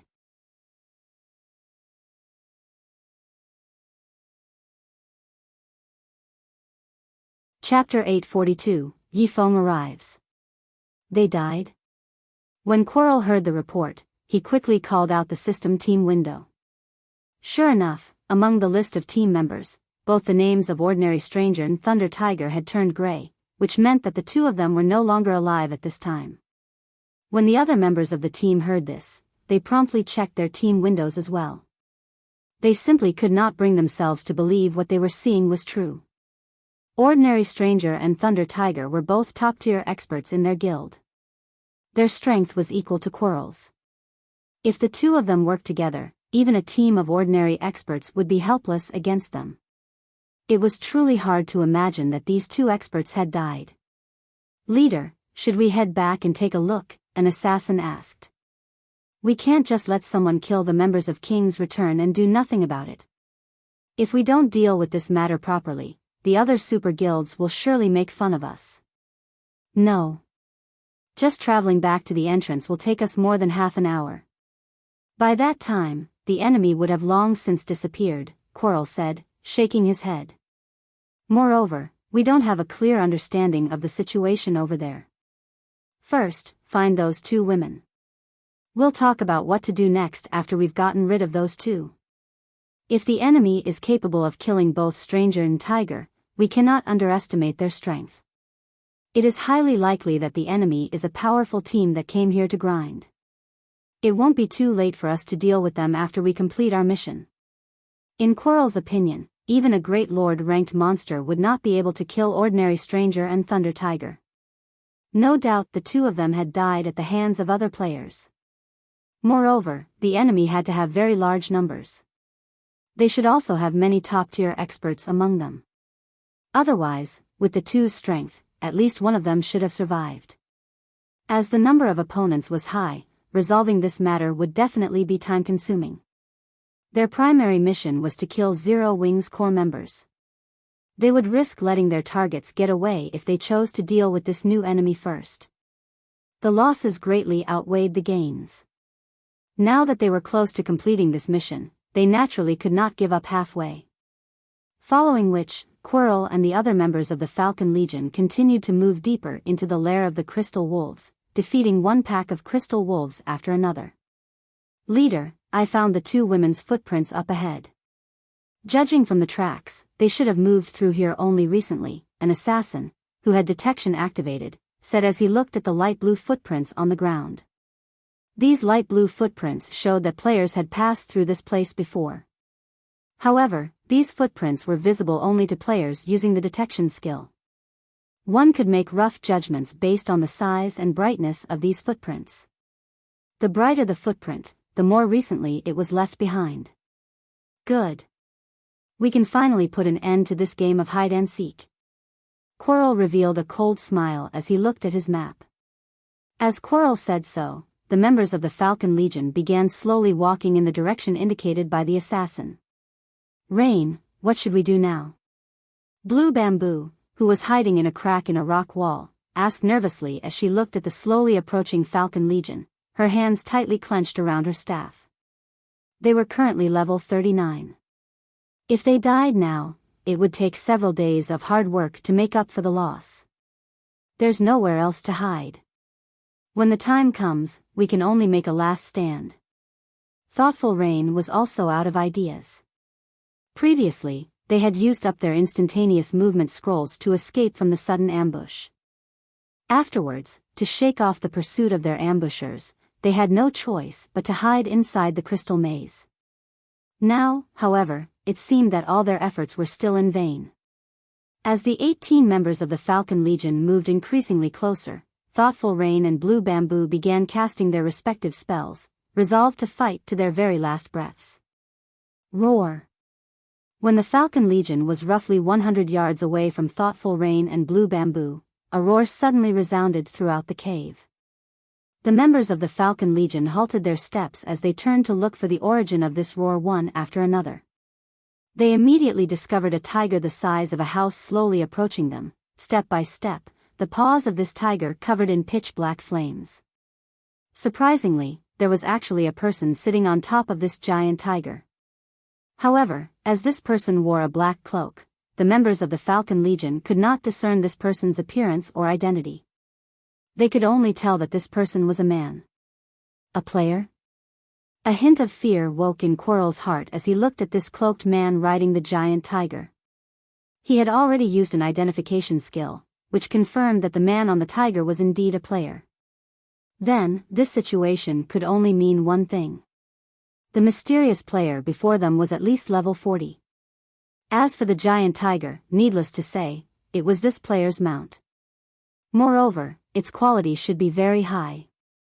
Currently, in God's domain, the top 10 players on the ranking list of empires were only level 39. Quirrell had yet to hear of anyone reaching level 40. Since this mysterious player had managed to attain such a level, needless to say, his strength was extremely extraordinary. Leader, that person is coming over. What should we do? A level 37 ranger asked somewhat anxiously.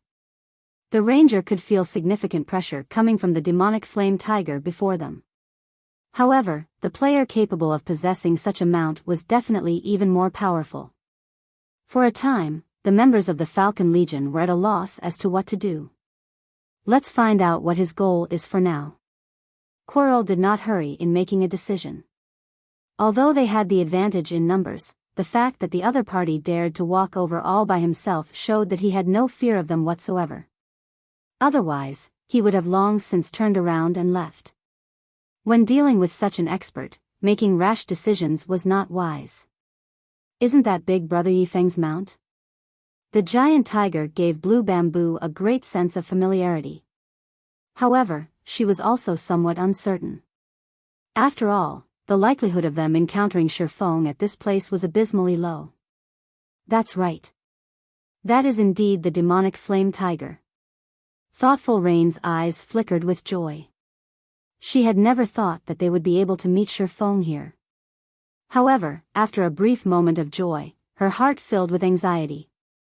After all, she could tell that the Falcon Legion was specifically targeting the core members of Zero Wing. Meanwhile, Feng was someone important in Zero Wing's upper echelon. He was sure to be one of the Falcon Legion's targets. If they found out Feng's identity, they would immediately jump him for sure. Every member of the Falcon Legion was an expert. Many in the Legion were capable of defeating Gunfire and Death Wind in a one-on-one. Among them, the leading assassin, Quarrel, was incomparably powerful, trouncing even the experienced Death Wind in just a few moves. Feng would definitely end up in an extremely dangerous situation if these 18 experts surrounded him. Just as thoughtful Rain was thinking of a way to warn Feng. Seated atop the demonic flame tiger, Feng looked down at Quarrel, who stood at the head of the team, and asked, "So you're the ones looking for trouble with Zero Wing?" When Quarrel heard Feng's question, his expression suddenly changed. He immediately understood Feng's objective. Moreover, he was very certain that ordinary strangers and Thunder Tiger's deaths had something to do with Feng. "Kill him." Quarrel abruptly retreated and activated stealth. Hearing his command, the members of the Falcon Legion sprang into action.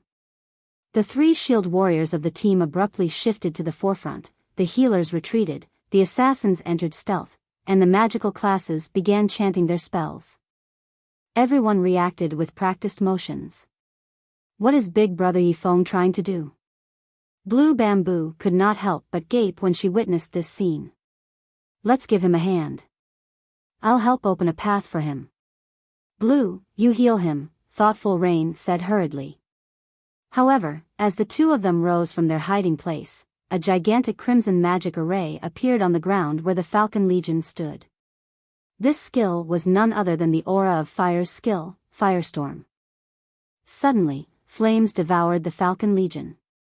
Despite the three shield warriors of the team reacting very quickly and activating shield wall the instant the flames appeared, when bathed in the violent flames, the three of them still lost over half of their HPs in the blink of an eye. Naturally, the other classes fared much worse. By the time the flames dissipated completely, the entire area had turned into a scorching hell. Just like that, 13 out of the 18 players died. All at once, the situation of the Falcon Legion took an abrupt turn.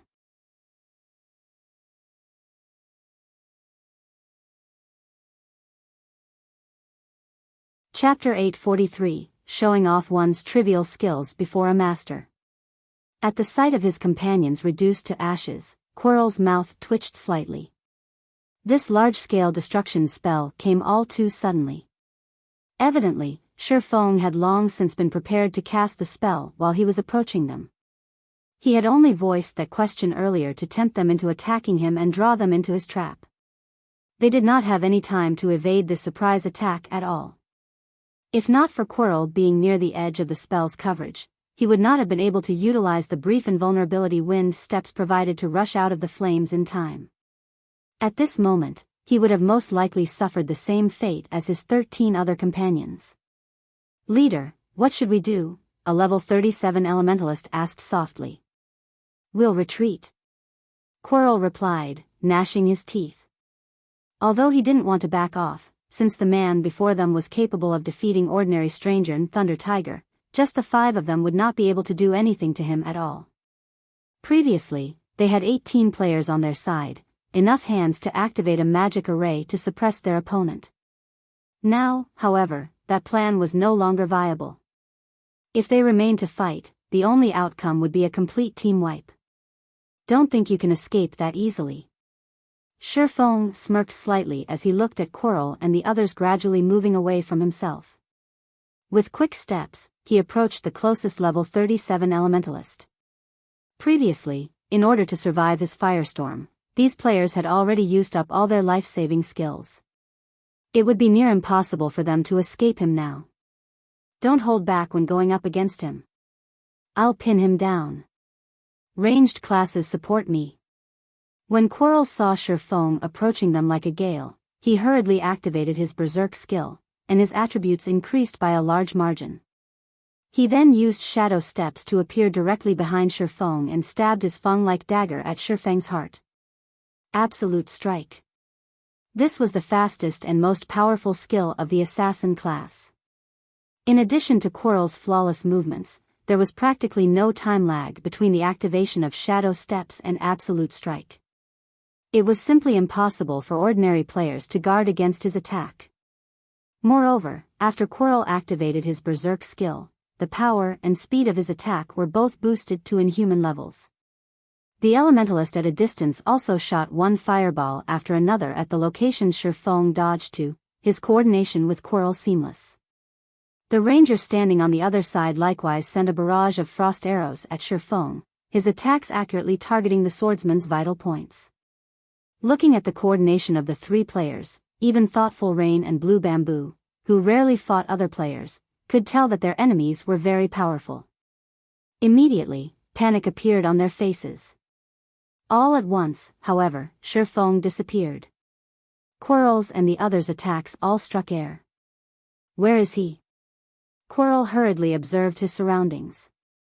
Suddenly, his eyes widened as he rushed at the distant Elementalist, shouting, "Dodge, quickly!"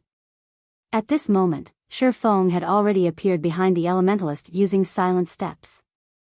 He then violently swung the sacred sword in his hand. A streak of blue light flashed. Dang!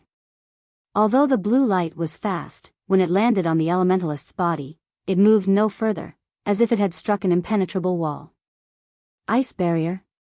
Feng was slightly surprised when he looked at the Elementalist, who was currently covered in a layer of ice. The Elementalist looked just like an ice sculpture right now.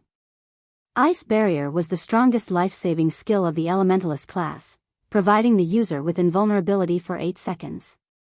However, after activating the skill, the user would not be able to do anything else. This skill was extremely rare. Generally, finding 1 or 2 people who had learned the skill, out of 100 expert Elementalists, was unlikely. Helpless against this skill, Feng could only shift his sights to someone else. However, just as he started searching for a new target, a blue magic array appeared above his head. In the next moment, the rumble of thunder echoed in the cave. Quirrell, who stood at a distance, also revealed a cold sneer on his face. This magic array was the result of him using a Tier 2 magic scroll, Thunder Hell. Not only would the spell deal a frightening amount of damage to a certain area, but it could also prevent players within the affected area from wielding any of their skills. It was a magic scroll that was meant to counter experts in particular. Die! Quirrell shouted as he guided arcs of lightning to descend from the sky. Boom! Boom! Boom! Arc after arc of lightning descended from overhead, turning a radius of 20 yards into a world of thunder and lightning. Any player caught within the region of Thunder Hell would not survive. Only the Elementalist, who had activated Ice Barrier beforehand, would remain unharmed by the spell. Ha ha ha! Team leader is still the best, the ranger laughed proudly as he looked at the flurry of lightning bolts crashing before him. Players were fated to remain as only players. Even if they had extremely high attributes and combat standards, actual field battles did not rely on just these 2 things. External tools still had great influence on the outcome of a battle. Even if Feng possessed attributes rivaling those of a chieftain of the same level, if he could not use any of his skills, he would definitely succumb to the destructive power of a Tier 2 spell with the pitiful amount of HP he possessed. Seeing the lightning storm devouring Feng, Quirrell breathed out a sigh of relief as well. Although Feng's silent steps had surprised him somewhat, the latter must not have expected him to possess a magic scroll that was meant to counter expert players. Only, this magic scroll had a relatively long activation time. However, the Elementalist just happened to earn him quite a lot of time. Alright, you guys are next. Quirrell then shifted his gaze towards the distant Thoughtful Rain. Ah! At this moment, the previously celebrating ranger suddenly screamed as numerous streaks of blue light bloomed on his body. The ranger's body then collapsed to the ground, a piece of equipment dropping off his body. How did you manage to escape? Quirrell's eyes nearly fell out of their sockets at the sight of Feng standing behind the dead ranger. Moreover, the swordsman was entirely unharmed. Do you think you're the only one who has a magic scroll? Feng smirked as he picked up the dropped equipment. The appearance of Thunder Hell had indeed shocked him. Fortunately, He always carried around plenty of magic scrolls when he went out, especially the life-saving instantaneous movement scroll. Although the magic scroll had a cooldown of 10 minutes, the scroll boasted instantaneous activation. It was an item specifically meant to counter control skills. Just who are you? Why are you targeting us? Quirrell asked, his complexion deathly pale. However, while Quirrell was posing his question, he was also making subtle gestures, signaling the two other assassins in stealth to circle around and ambush Feng. The two stealth assassins nodded silently. They then began approaching Feng with light steps. Both of them were experts capable of melding their actions with their environment. Even a top-tier expert would find it difficult to discover them while they were in stealth. Trying to divert my attention? Feng laughed as he shook his head. He then turned around without any warning and used Thundering Flash. Several arcs of lightning streaked across space. Immediately, two figures emerged in the path the lightning arcs traversed. They were none other than the two stealth assassins whom Quirrell had signaled to before. At this moment, both their bodies fell to the ground abruptly, both their HPs having already hit rock bottom. Feng had activated Omniscient Eyes as soon as the battle began. Hence, he could see the two stealth assassins approaching him as clear as day.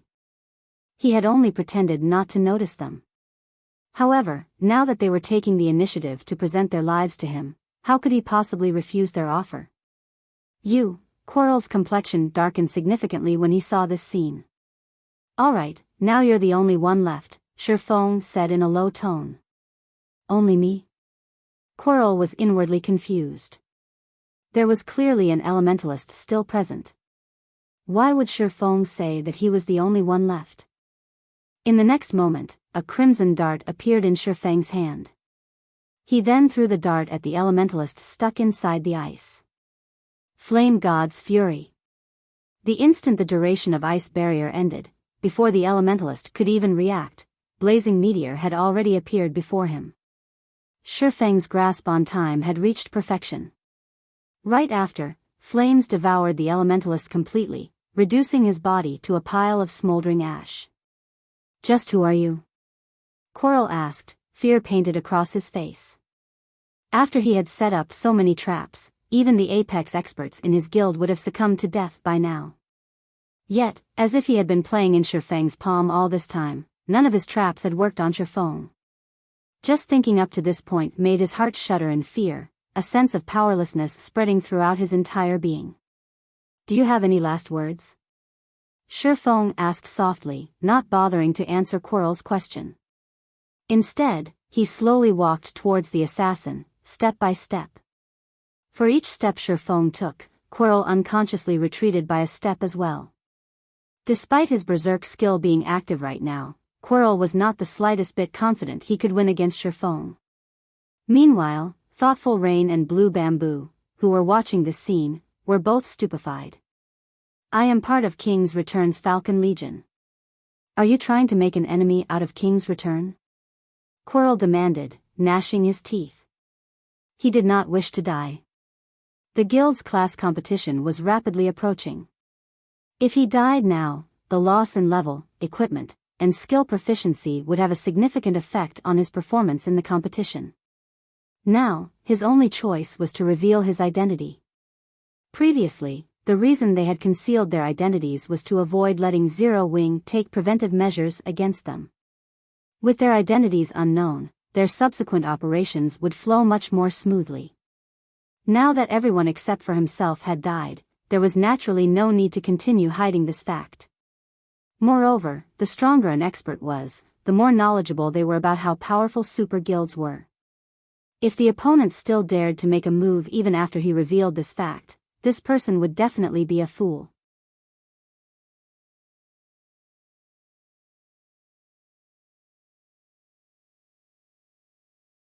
Chapter 844, Field of Swords. What? Don't believe me?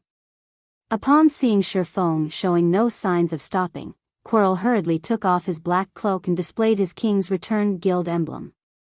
This sight momentarily stunned Thoughtful Rain and Blue Bamboo. Why is someone from a super guild targeting us? Thoughtful Rain was confused as she looked at the King's Return's emblem. She no longer possessed her previous joy at seeing Feng defeating the Falcon Legion. On the contrary, she felt somewhat worried, instead. Although she had come into contact with virtual reality games only recently, she still knew just how powerful an existence a super guild was. In current society, virtual reality games had over a century of history already. The super guilds of virtual reality games were just like major celebrities. In the real world, one often saw news coverage of these existences. Hence, it was difficult for one not to know about them. Among them, King's Return operated slightly differently from other super guilds. The guild would occasionally recruit expert players. Regarding popularity, King's Return greatly surpassed the other super guilds. One could frequently hear news of certain powerful experts joining King's Return. Hence, Thoughtful Rain had a certain degree of understanding of the guild, and she knew just how wide the gap between Zero Wing and King's Return was. Whether it was in terms of member count or number of experts, the two guilds were on entirely different levels. If a war were to break out between their two guilds, it would be a disaster for Zero Wing. No wonder you guys dared to take action against Zero Wing's members in Star Moon Kingdom. So you're a member of King's Return. Feng finally understood what was going on. Because he had rejected King's Return's previous offer, the guild was now targeting Zero Wing's core members. However, he immediately smiled at Quirrell and asked, "But don't you know who I am?" Saying so, Feng stored away his black cloak and revealed his original appearance. Yi Feng? Quirrell's mouth slackened when he saw Feng's appearance. He simply could not bring himself to believe this was true. Yi Feng was not as famous as Zero Wing's Black Flame and was an existence known only among the major powers of God's domain. But when speaking of strength, Yi Feng was someone who had defeated Sirius, one of the Wolf Kings of the Battle Wolves Guild. After the fight at the Dark Arena, King's Return had even created a database specifically for information on Yi Feng. Quirrell himself had watched the battle video between Yi Feng and Sirius, learning from it. Hence, Quirrell recognized Yi Feng right off the bat. However, although he had indeed recognized who his opponent was, his complexion turned even uglier than before. Damn it! Why is my luck so horrible? To think I would actually encounter him here. At this moment, Quirrell was regretting the fact that he had revealed his own identity. If he had not exposed himself, he might still have a chance of surviving. Now, however, nothing he said would get him out of this situation alive. Although he still had his vanish skill, even if he was stupider, he could tell that invisibility skills were useless against Feng. Otherwise, Feng would not have struck at the stealth assassins behind him without even the slightest bit of hesitation. If even stealth was ineffective, then wanting to escape in front of such an expert was nothing more than a pipe dream. King's Return had done detailed research on that battle at the Dark Arena and made a rough estimation of the attributes of the two fighters already. In terms of basic attributes, he was considerably inferior to Yi Feng. Not to mention, speed was also one of Yi Feng's strong points. Quirrell's face darkened at the sight of Feng rushing over. Damn it! To think that I would have to use that opportunity now. I definitely won't forgive you, Yi Feng.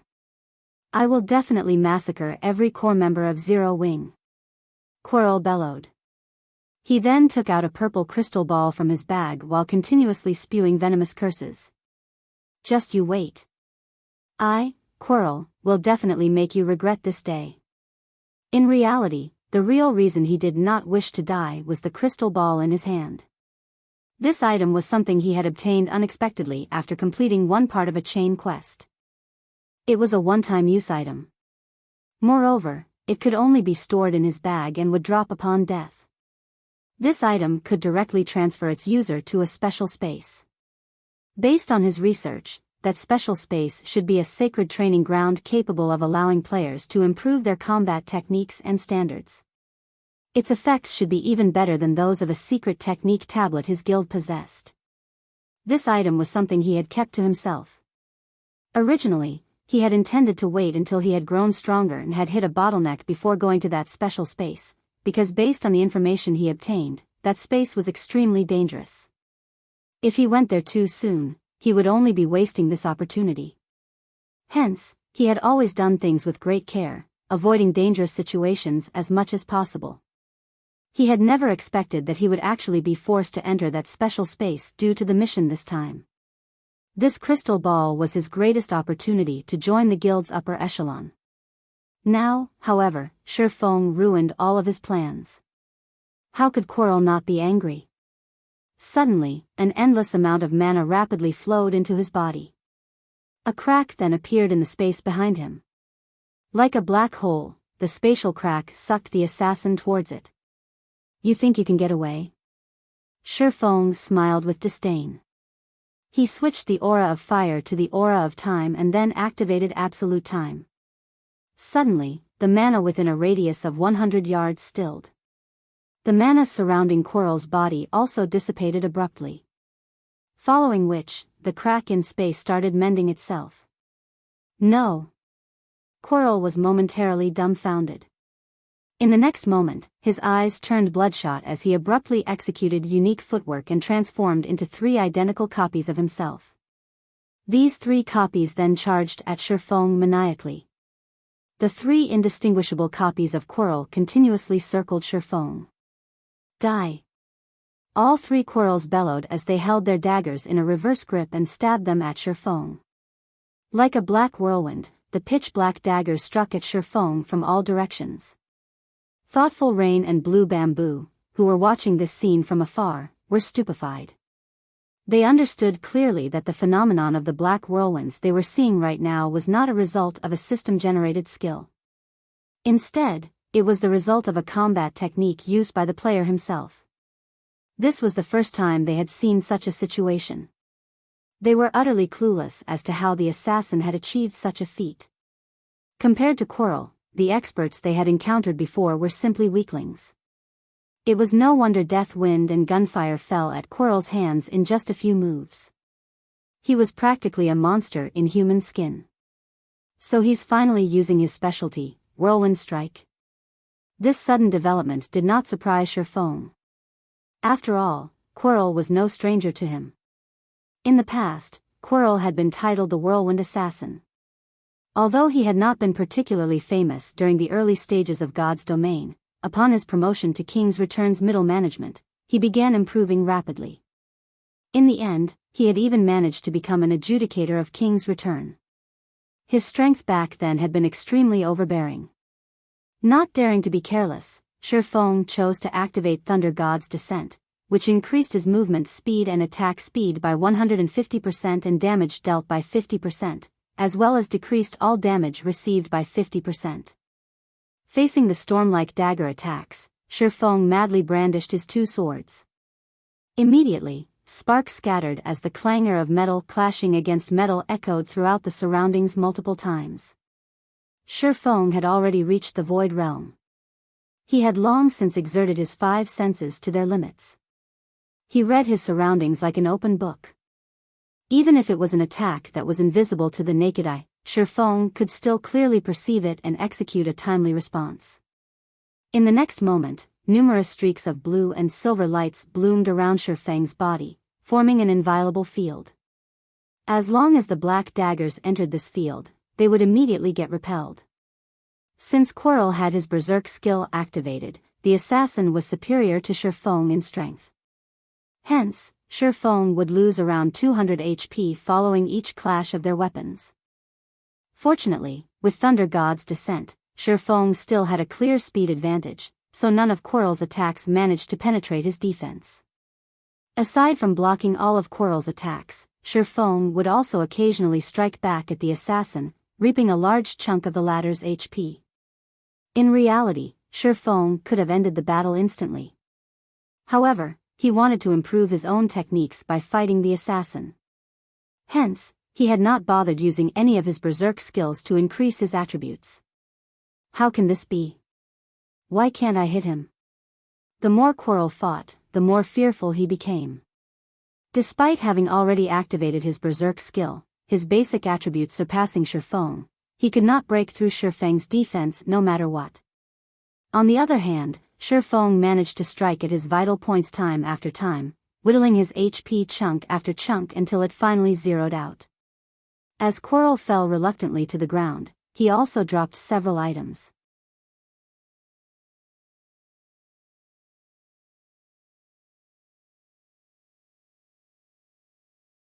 Chapter 845, 5 Great Legacies.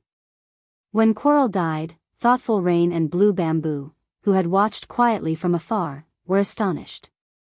When they looked at Feng again, shock filled their eyes. They felt as if the man before them was a stranger. This was the first time they ever truly understood Feng's strength.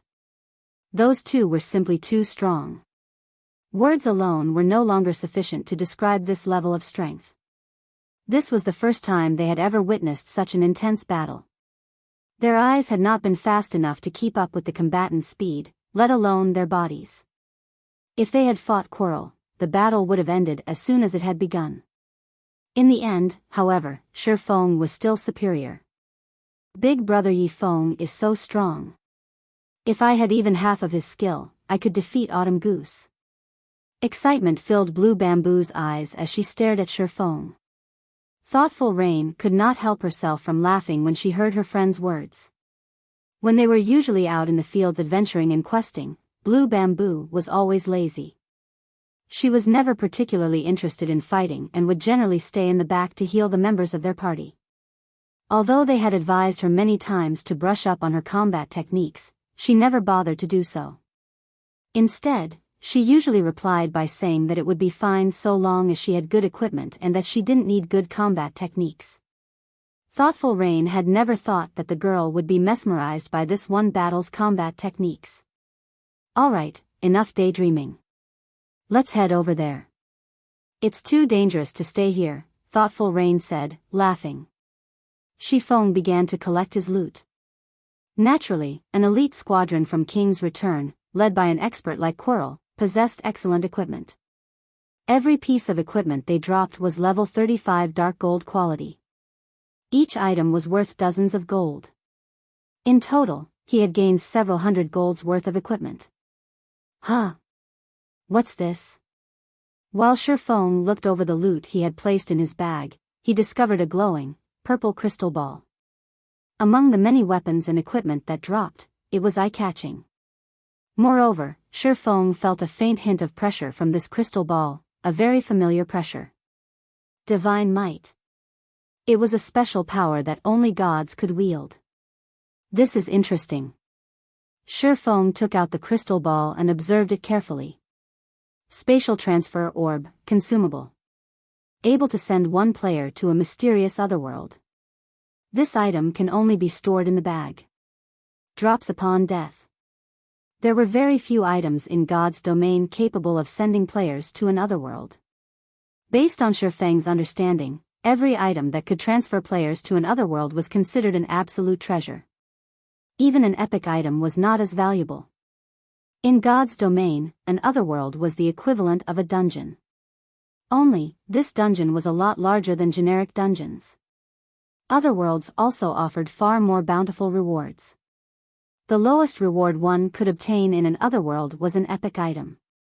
Some people had even obtained fragmented legendary items in the past, while others earned super skills and such. To put it simply, all of the rewards one could gain in an otherworld could significantly improve a player's strength. It's no wonder why he had tried so hard to live. He obtained a chance to head to an otherworld. I wonder what rank this otherworld is. When Feng recalled the Quirrell's deranged expression as the assassin fought, he could not help but chuckle. He would have fought desperately to live, too. Quirrell hadn't been particularly famous in King's Return during the early stages of the game either. However, after joining the guild's middle management, his progress had suddenly skyrocketed. It was as if he had become an entirely different person. His progress might very well be related to this thing. There were many otherworlds in God's domain. Based on the main God system's categorization, otherworlds fell into common, epic, and legendary rank, with each one being larger than the previous. Each rank also offered players greater benefits. A common otherworld alone could massively impact a player's growth. By visiting a common otherworld, an ordinary player could instantly become an expert. There was no need to mention epic or legendary otherworlds. However, the majority of the otherworlds in God's domain were common rank. Even so, many desperately wished to encounter one, but alas, many failed.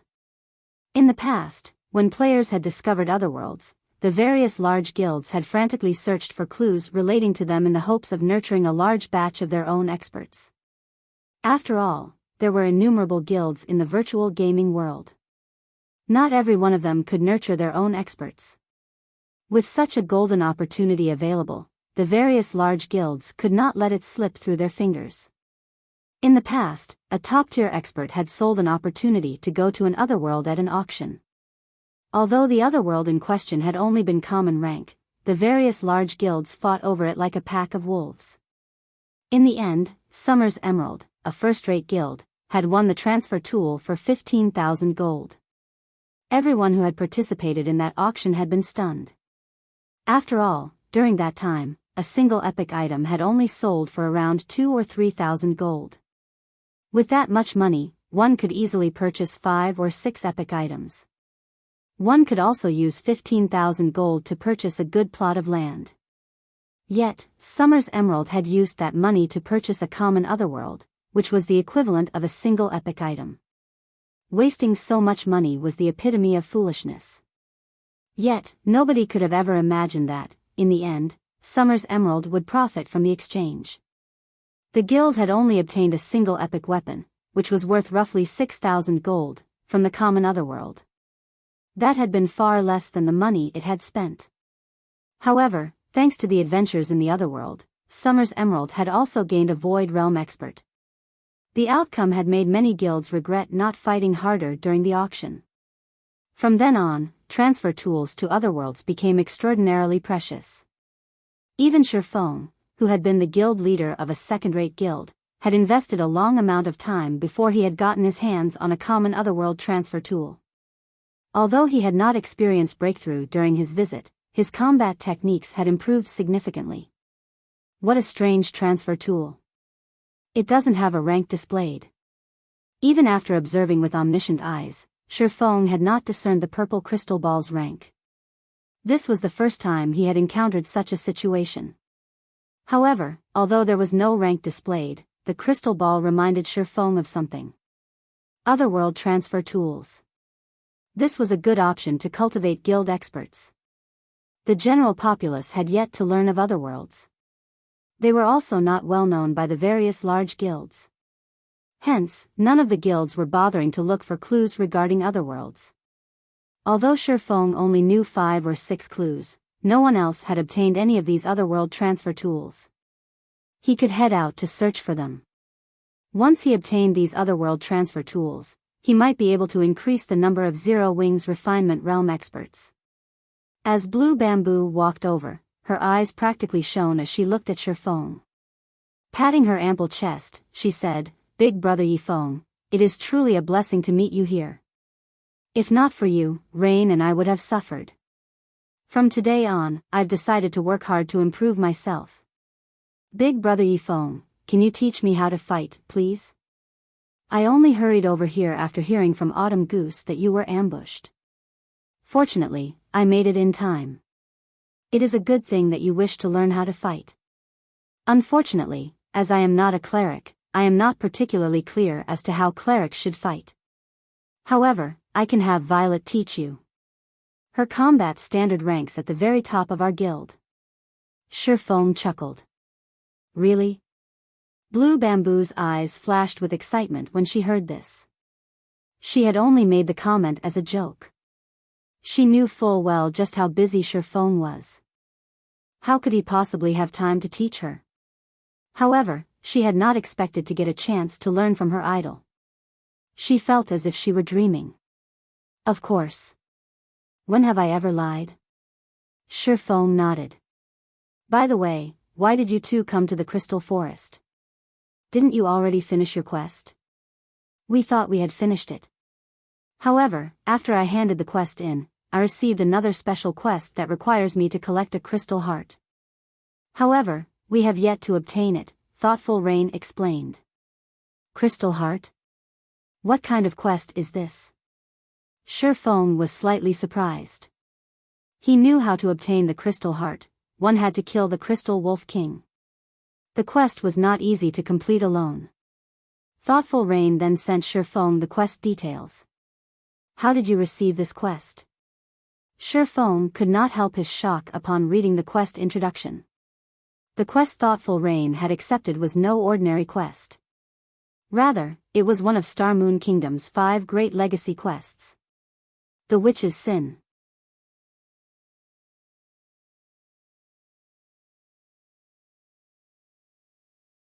Chapter 846, Witch's Sin. When Feng read the quest introduction, he wondered if he had read it wrong. However, after reading it a few more times, he was 100% certain that this quest was one of Star Moon Kingdom's 5 great legacy quests. Is this quest very difficult? Thoughtful Rain asked when she saw Feng's shocked expression. I can't say for certain, but it should be more difficult than an epic quest, Feng explained. Just for the first phase of your quest, you have to kill the Crystal Wolf King to obtain the Crystal Heart. There were many legacies in God's domain. However, in Star Moon Kingdom, there were 5 legacies known to be the strongest. The Witch's Sin was one of them. These 5 great legacies were all peak legacies. Unfortunately, there was no concrete method to triggering any of these 5 great legacies quests. It was highly possible for one to trigger the quest after completing an ordinary quest. Those who encountered these 5 great legacy quests were extremely lucky. They were the system's pampered children. After all, peak legacies were extraordinary. As long as one succeeded in their class change, they would improve their strength tremendously. Until now, throughout Zero Wing, only Feng and Violet Cloud had managed to obtain a hidden class. One could just imagine how rare hidden classes were. However, stumbling upon one of Star Moon Kingdom's 5 great legacies and completing one were completely different matters. Most importantly, there would be frightening consequences if one failed the quest after accepting it. Those who failed a basic legacy quest would, at worst, be barred from logging into the game for a certain amount of time. They could continue challenging the quest once they were able to log back into the game. As for legacies that provided hidden classes, players only had one chance. Failing these legacy quests usually resulted in a single death. However, the punishment for failing the 5 great legacy quests was extremely severe. Not only would one lose 3 levels, but they would also enter a weakened state for 10 days. However, this was only the tip of the iceberg. The worst part about failing one of the 5 great legacy quests was that one would permanently lose some of their luck attribute. The luck attribute was a hidden attribute. Normally, it was difficult to increase the attribute by 1 or 2 points. If a player permanently lost some of their luck as a result of failing the legacy quest, it would massively impact their performance in various aspects such as their drop rate when opening treasure chests and grinding monsters. Due to this, the 5 great legacies of Star Moon Kingdom had been extremely famous in the past. There was only a thin line separating heaven and hell. On the surface, they were known as the 5 great legacies. Secretly, however, players knew them as the 5 great curses. In the past, many players had obtained the 5 great legacy quests of Star Moon Kingdom. However, based on Feng's knowledge, Gentle Snow was the only one who had completed one of the quests. He had never heard of anyone else. One could just imagine how difficult the quests were. Correspondingly, however, when Gentle Snow had obtained one of the 5 great legacies, she had risen to fame in God's domain instantly. In field and guild battles, she had killed plenty of top-tier experts and had even killed Apex experts. Unfortunately, she had suddenly disappeared from the game, and the incident became one of God's domain's unresolved mysteries. If Gentle Snow had not left God's domain, many people speculated that she would have become a Tier 6 God-ranked expert in Star Moon Kingdom. Many players could not help but sigh at how unfortunate the situation was. Hence, when Feng saw that Thoughtful Rain had accepted the legacy quest for the Witch's Sin, he was both excited and worried. More difficult than an epic quest? Thoughtful Rain's eyes widened when she heard this, and inwardly, she smiled bitterly. Up until now, she had completed many quests in God's domain, so she understood one thing very well. The more difficult a quest was, the more difficult its punishment for failure would be. There was nothing good in accepting a quest that was beyond her abilities. A player would suffer if they failed an epic quest. If she failed a quest that was even more difficult than an epic quest, she did not dare to imagine the consequences awaiting her. There is no need to get too hung up about it. The quest has a time limit of 3 months. You still have 3 months to grow stronger and complete this quest. During this period, how do you feel about training with the guild's main force? Feng asked.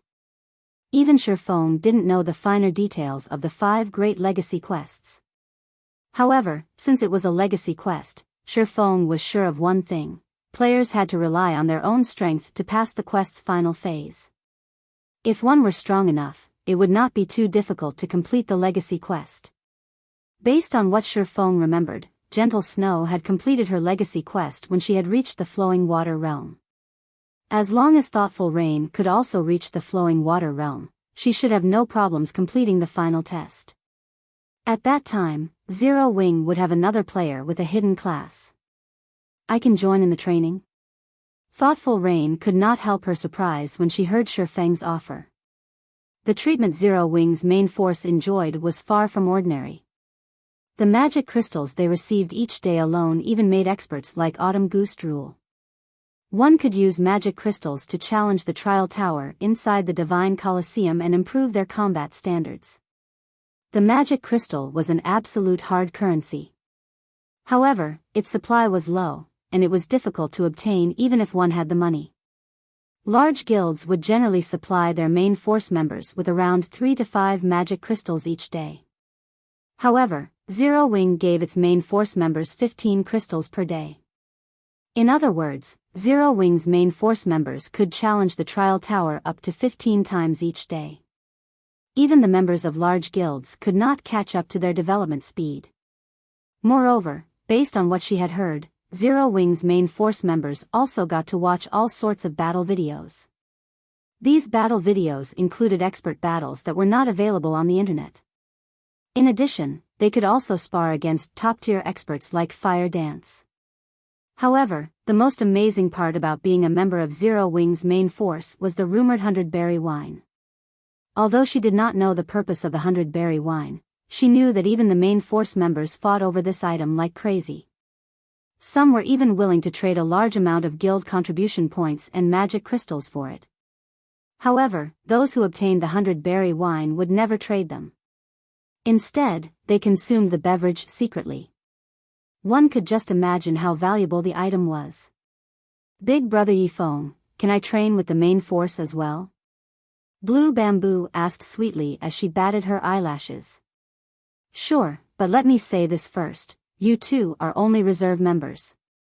If you fail the exam 3 times, you'll be kicked out of the team, Feng strictly informed the women. Thank you, Big Brother Yifeng. When Autumn and the others hear about this, they will die from envy. Blue Bamboo could not help but giggle when she thought about the benefits the main force members enjoyed. Right, how long will it take before you two are released from your locked state? Feng asked. Roughly 2 hours, Thoughtful Rain replied after she took a look at her status window. Although their enemies were already dead, the soul lock debuff was in effect. They were still stuck in a combat state and could not use a return scroll to leave. Blue, have you learned the Dispel skill? Feng asked Blue Bamboo. Cleric's Dispel skill was not mainstream. Moreover, the skill was relatively rare. Very few clerics had it. However, this skill had a miraculous effect when raiding certain bosses. Dispel could remove a positive buff from an enemy. To bosses who loved buffing themselves, this was the equivalent of yanking out their fangs and claws. The Crystal Wolf King was one such boss. Emichim. I bought one from the auction house and learned it already, Blue Bamboo said and nodded strangely. Good. Has it reached tier 1 yet? Feng had dealt with the Crystal Wolf King many times before. If one used a tier 0 dispel, at most, they could remove a few tier 2 buffs. Only a Tier 1 Dispel could remove buffs from Tier 3 skills.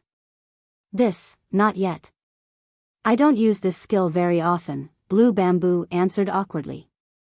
Take these magic scrolls. When the time comes, use them before you use Dispel, Feng said. He then took out 5 golden Tier 1 magic scrolls from his bag and handed them to Blue Bamboo. These 5 magic scrolls were spell amplification scrolls. Each one could upgrade a spell up to Tier 1. Big brother Feng, what am I supposed to do with these? Blue Bamboo was even more confused now.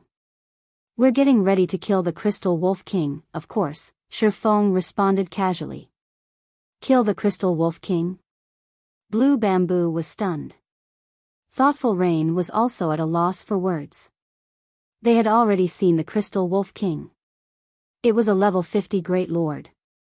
With just the 3 of them, challenging it would be tantamount to suicide.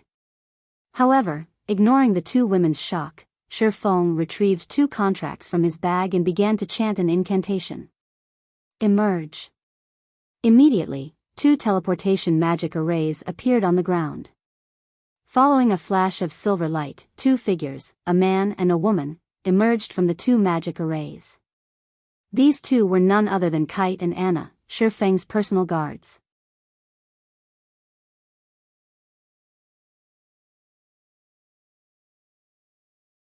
Chapter 847, Strength that Surpasses Tears. NPCs? Thoughtful Rain and Blue Bamboo were surprised when Kite and Anna suddenly appeared. Both Kite and Anna radiated an intense aura. They felt suffocated as they stood so close to these 2 NPCs. After not seeing them for some time, they sure have grown a lot. Feng was quite satisfied when he looked at the handsome Kite and charming Anna. Both are level 60 now. As expected of Dark Gold guards. Their growth rate sure is fast. It was especially true for Anna's improvement speed. Despite having become his personal guard a little later than Kite, she had caught up to her companion's level. Moreover, she had become a Tier 2 summoner. In God's domain, it was not that easy to nurture a powerful personal guard. First and foremost, one required a large sum of money. As personal guards were NPCs, they required far more EXP to level up than players. If players frequently brought their personal guards when they went out to grind, this would only hold back the NPC's growth rate. If players wanted to let their personal guards level up and improve quickly, they had to let these personal guards accept quests at the Adventurers Association on their own. However, money was required when personal guards accepted a quest. Moreover, depending on the rank of the quest, the fee would also change. Although these personal guards would receive money, EXP, and other rewards after completing the quest, the player would receive none of it. This was because personal guards would use the money they earned to purchase their own equipment and items. Unlike players, who had to obtain powerful equipment by raiding dungeons, personal guards could purchase such items from the Adventurers Association or NPC-run weapons and equipment shops. However, personal guards could only use the money they earned themselves. Hence, the first step to nurturing personal guards was to increase the amount of money they possessed, and they had to complete a lot of quests to obtain that money. In the Adventurers Association, the quests personal guards could accept were categorized into Bronze, Mysterious Iron, Secret Silver, Fine Gold, Dark Gold, and Epic rank. The higher the rank the quest was, the more abundant the rewards were. Likewise, the fee players had to pay would be higher as well. Currently, a level 60 bronze quest required an application fee of 5 gold, 10 gold for Mysterious Iron, 20 gold for Secret Silver, 40 gold for Fine Gold, 80 gold for Dark Gold, and 200 gold for Epic. As to whether the personal guard in question could complete the quest, that depended on the personal guard's strength. For example, a bronze guard would have a 70% chance of completing a bronze quest, but they would only have a 40% chance to complete a Mysterious Iron quest and 10% chance for a Secret Silver quest. However, one could increase a personal guard's combat power through their equipment, increasing their quest success rate. Unfortunately, one needed time to gather the required resources. However, Anna and Kite were different. Their innate potential was Dark Gold rank. Even in basic equipment, they had a 50% chance of completing a dark gold quest. As long as their equipment was up to date, their success rate for completing a dark gold quest could easily exceed 80%. After their strength reached a certain degree, they could even challenge an epic quest. Only, epic quests were not readily available. That depended on the daily updates of the Adventurers Association's quest list. As Feng's personal guards could accept much higher ranked quests than other players' personal guards, their leveling speed was much faster. Feng, are we really going to deal with the Crystal Wolf King? Thoughtful Rain asked somewhat worriedly as she watched the high-spirited Feng. Although the two level 60 tier 2 NPCs were very powerful, the Crystal Wolf King was a great lord, an existence equivalent to a tier 3 class. Relax. I've already investigated the Crystal Wolf King. The boss's skills are buff-oriented. As long as blue casts Dispel on it, our forces will be enough to take it down, Feng explained, chuckling. This was not the first time he had dealt with the Crystal Wolf King. The Wolf King was powerful because of its speed. Even a top-tier MT of the same level would find it difficult to respond to the Wolf King's attacks. In addition, the boss had a stackable gain skill that allowed it to grow stronger the longer it fought. If they did not deal with this gain buff appropriately, they would be annihilated. However, if they dealt with the boss's gain buff properly, with the strength of 2 Dark Gold guards, they should have no problems taking down the Crystal Wolf King. Following which, Feng led Thoughtful Rain and Blue Bamboo to a cave. A strong gale accosted the small team at the cave's entrance. As they stepped into the cave, they heard the howling of a wolf. The howl echoed throughout the cave, causing the cave walls and floor to tremble. In the next moment, a towering figure emerged from the depths of the dark, spacious cave. The figure stood over 10 meters tall. Bearing its snow-white fangs, a hint of bloodlust flashed in the figure's crimson eyes as it overlooked Feng's group. The figure's body was made entirely of crystals, and a green glow flashed where its heart should have been. Crystal Wolf King, Elemental Being, Great Lord. Level 50. HP 21,000,000/21,000,000. Kite, you'll tank the Wolf King. Anna, you'll act as support. Blue, focus on healing Kite, Feng immediately commanded. As Feng gave his orders, the tall and robust Kite transformed into a gale as he dashed towards the Crystal Wolf King. Kite only had 750,000 HP compared to the Great Lord, that was practically nothing. The Crystal Wolf King swung its razor-sharp claws, sending numerous streaks of silver light flying at the Swordmaster. The silver lights were so fast that no ordinary player would have time to react. However, rather than dodging, Kite unsheathed his 2 swords and brandished his weapons. Pung! Pung! Pung! The guards shattered the flying, silver lights. Kite released a low growl, and the 2 swords in his hands released a dazzling, blue glow. He then swung the weapons forward violently. Tier 2 skill, Wind Fang. The 2 massive, blue fangs transformed into 2 streaks of light, instantly piercing the Crystal Wolf King's body. Aoo!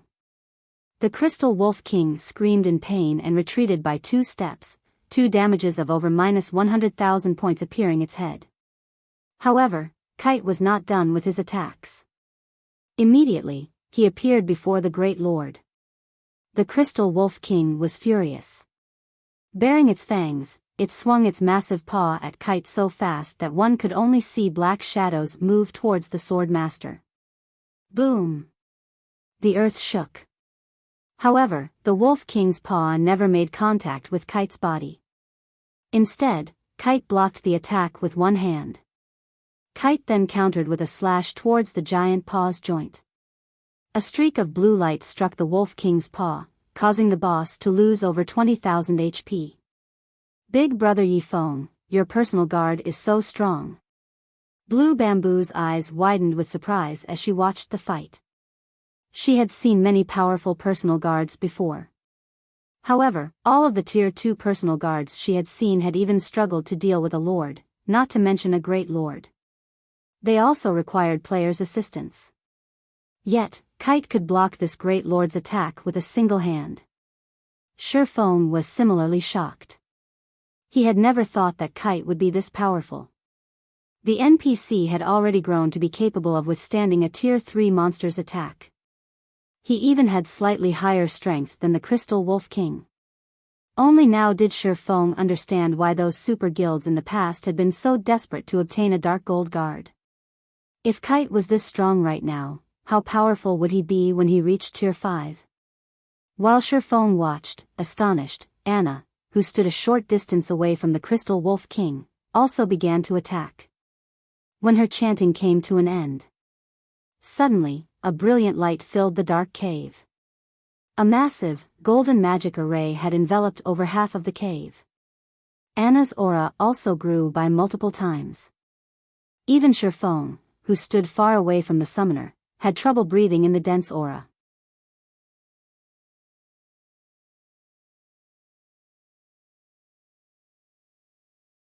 Chapter 848, Frightening Dark Gold Guard.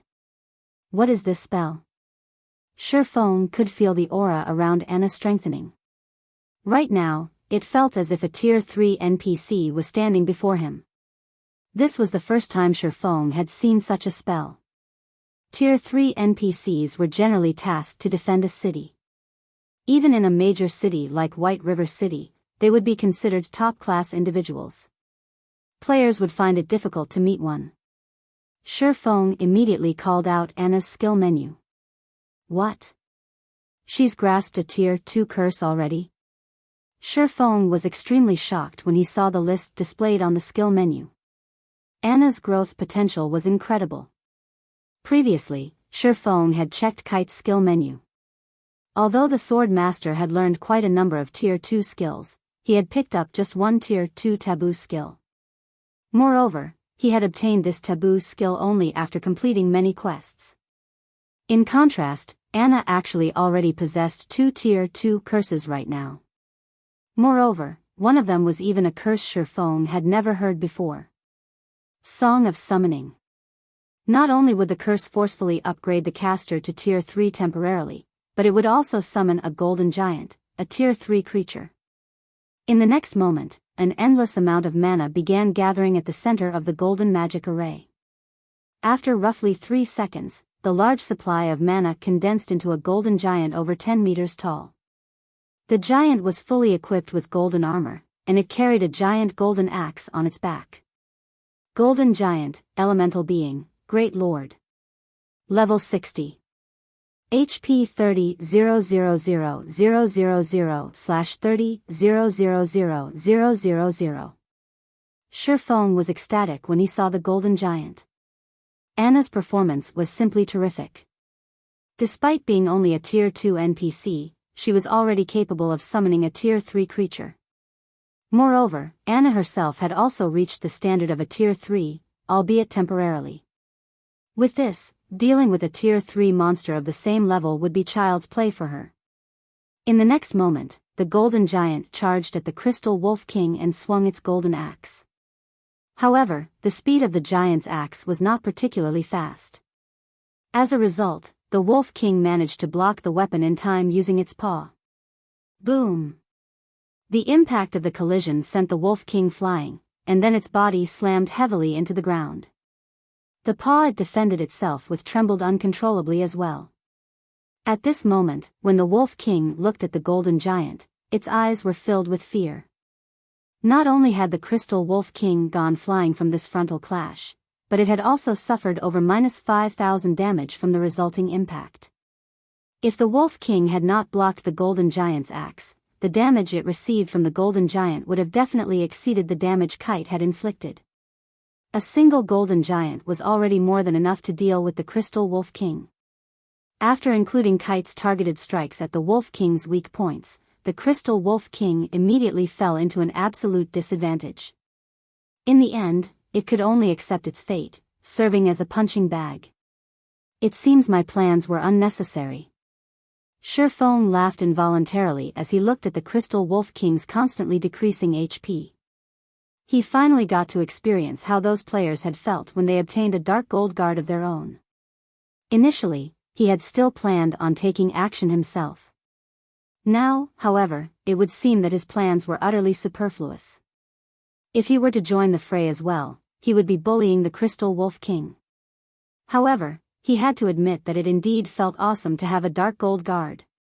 He could practically level up even while lying down and doing nothing.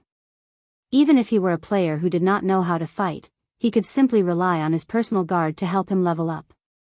It's no wonder those players back then had invested all their money into nurturing these dark gold guards. Feng could not help but think back to those players who had been lucky enough to obtain dark gold guards in the past. It turns out that the difference in strength is actually so massive. Logically, if one possessed such a powerful guard, grinding, leveling up, and earning money should be a piece of cake. After all, field bosses were practically walking ATMs to players with dark gold guards. Generally, guilds would have to organize large expeditions to raid these powerful field bosses. They even had to make enormous sacrifices to take down these bosses. On the other hand, the only task players with dark gold guards had to do was search for field bosses. They could leave everything else to their personal guards to handle. Even if it took 2 or 3 days to locate a single field boss, once they killed the boss, its loot would be all theirs for the keeping. Their income would definitely be far above that of experts of God's domain. Yet, in the past, any player that possessed a relatively good personal guard in God's domain was extremely poor. This was because these personal guards were no different from a bottomless pit.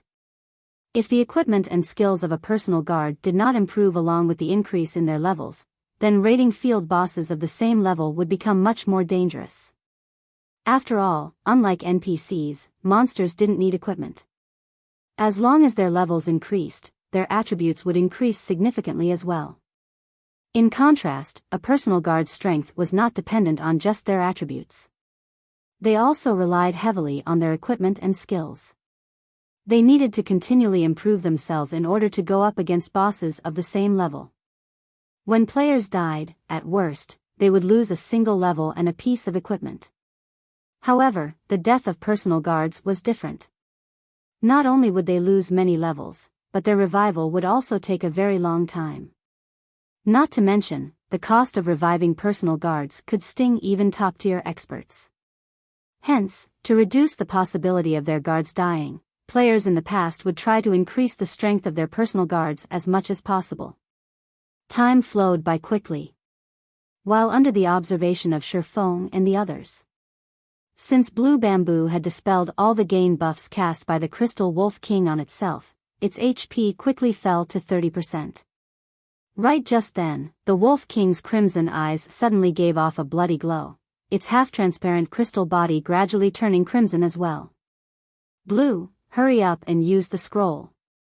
Rain, you and I will join the battle. Feng instructed hurriedly.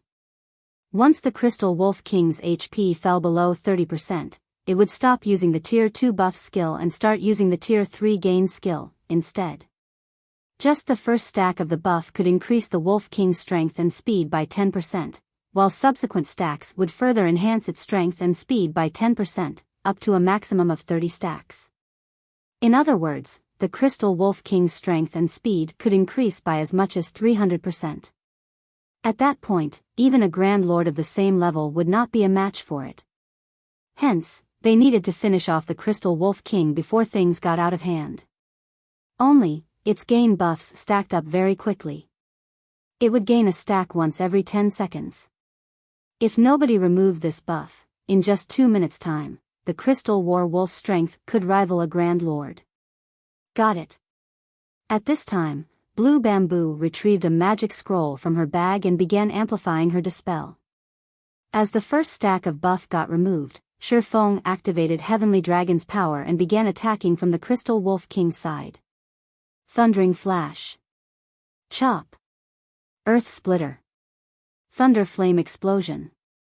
One skill after another landed on the Crystal Wolf King, each one dealing around -10,000 to -20,000 damage to the Great Lord. In contrast, Thoughtful Rain was not faring particularly well. The Crystal War Wolf was an elemental being, so it possessed relatively high magic resistance in addition to its own defense. Thoughtful Rain's attacks very rarely dealt over -3,000 damage to the Great Lord. When the Crystal Wolf King's HP fell below 3 million, Kite executed the Tier 2 Taboo skill, Hurricane's Descent. Anna also stopped holding back as she cast the Tier 2 curse, Judgment of Light. A gray cyclone promptly appeared in the sky, and like a sharp blade, it stabbed directly at the Crystal Wolf King. As for Anna's Judgment of Light, when she completed the curse, it called forth a battle angel into the battlefield. The moment the battle angel appeared, she threw a sacred golden spear at the Wolf King. Boom! -1,045,137. -1,274,646. Instantly, two massive damages appeared above the Crystal Wolf King's head, forcing an agonized howl out of the Great Lord. The Wolf King then fell to the ground, its body paralyzed. It had obviously suffered massive injuries from the two attacks and entered a weakened state for a short period. The tremendous amounts of damages thoroughly stunned Thoughtful Rain and Blue Bamboo. Naturally, Feng would not let this golden opportunity pass. He immediately activated Divine Providence followed by Flame Burst. When he finished executing his 15 consecutive attacks, the Crystal Wolf King collapsed to the ground, its body completely motionless.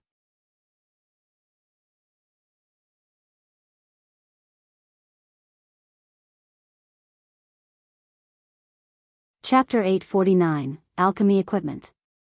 With the Crystal Wolf King's death, everyone's experience bars rose by a large margin. Feng reached 41% of level 40, while Thoughtful Rain and Blue Bamboo were now only 20% away from level 40. They would have to grind for just one more day, at most, to bridge this final gap.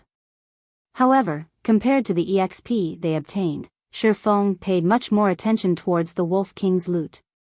The Crystal Wolf King was the guardian monster of this map. Moreover, this was the first time it had been killed. Its loot would naturally be much more bountiful than usual. Sure enough, among the 10 items dropped, 5 were rare materials. As for the remaining 5, 3 were level 50 fine gold equipment and 1 was the crystal heart that Thoughtful Rain required. With this crystal heart, she would be able to proceed to the next phase of her quest. The Witch's Sin was a chain legacy quest with a total of 5 phases. Unlike other legacy quests, where one simply had to obtain a legacy tool and activate it, the Witch's Sin allowed one to enter its legacy grounds and undertake the final trial only after the completion of a series of quests. It was much more troublesome than the legacy quests of other hidden classes. However, it was also one of the easiest legacies to encounter. Sure enough, the loot this time is good. Feng smiled as he held up a deep blue crystal bottle. This crystal bottle was neither a weapon nor equipment that combat players sought.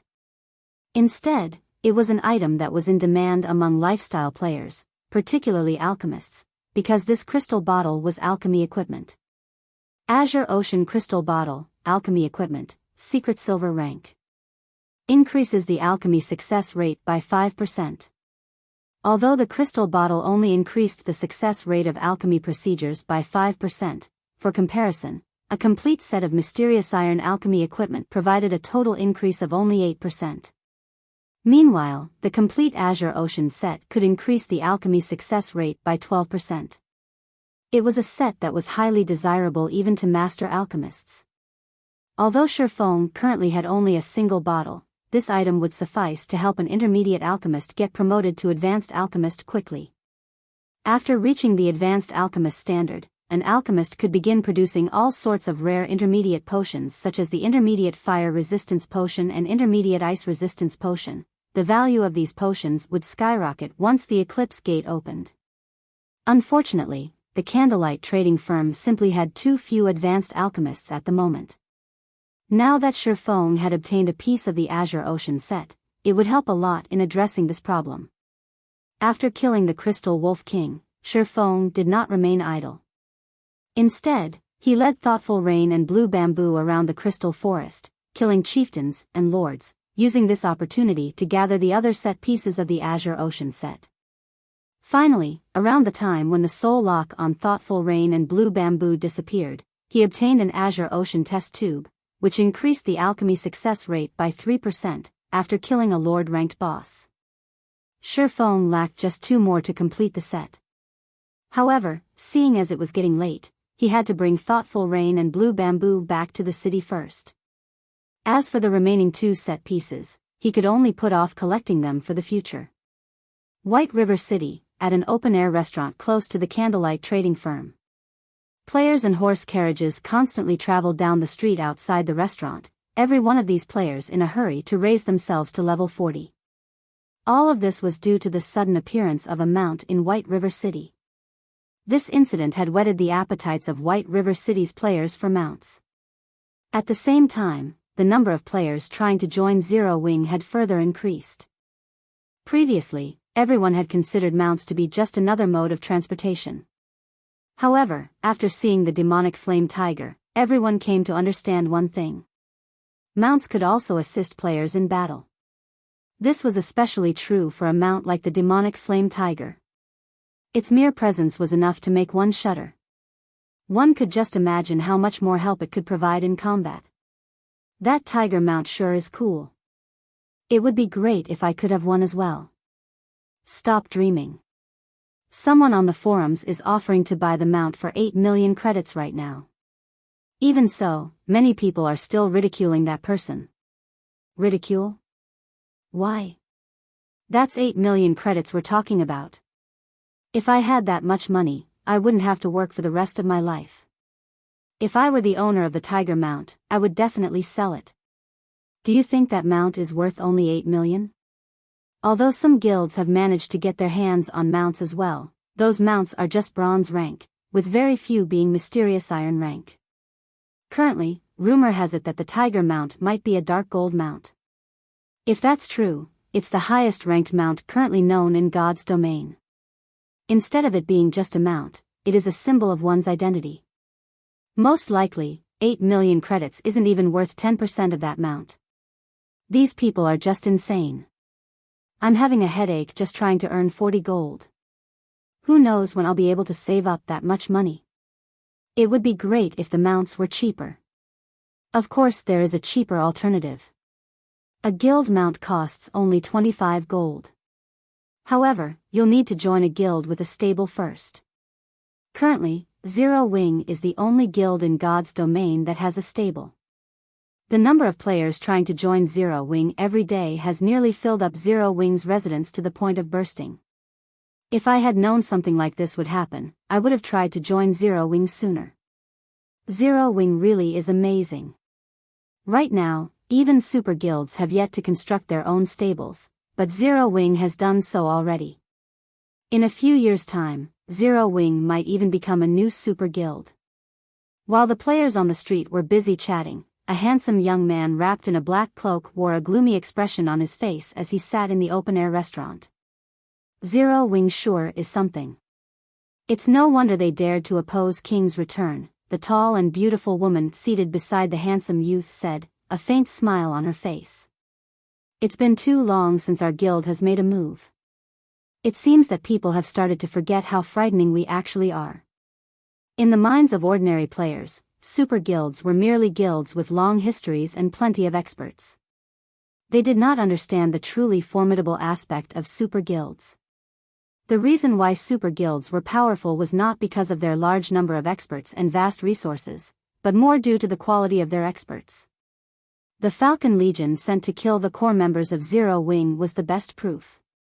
The Falcon Legion was a legion of experts King's return had secretly nurtured. Every member of the Falcon Legion could rank among the top experts of a first-rate guild. The more powerful members were even in the refinement realm already. Going up against multiple top-tier experts of first-rate guilds at the same time would be a piece of cake for these refinement realm experts. Now, not only had King's return sent a 20-man team after Zero Wing's core members, but the guild had also assigned Coral, one of the team leaders of the Falcon Legion, to lead it.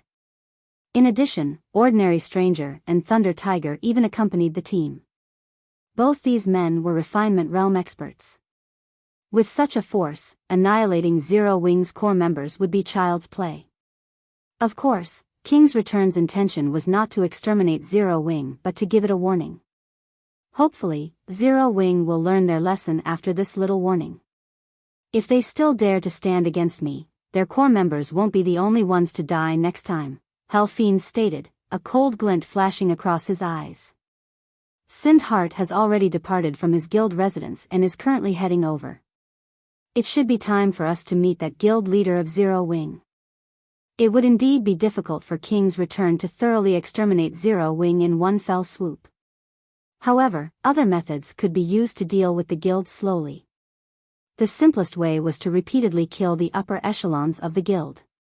If the guild's upper echelons were frequently killed, their deaths would negatively impact the growth of the guild. If the situation was prolonged, guild members would lose faith in their upper echelons. In the end, members would start quitting, which would, in turn, weaken the guild. This was also the reason why the various guilds were afraid of super guilds. Just as Fiend was about to head to the candlelight trading firm, 20 cloaked players appeared before him. These 20 players were none other than Ordinary Strangers group. Well? Did you finish the mission? Fiend asked softly as he looked at Ordinary Stranger, who stood in the lead.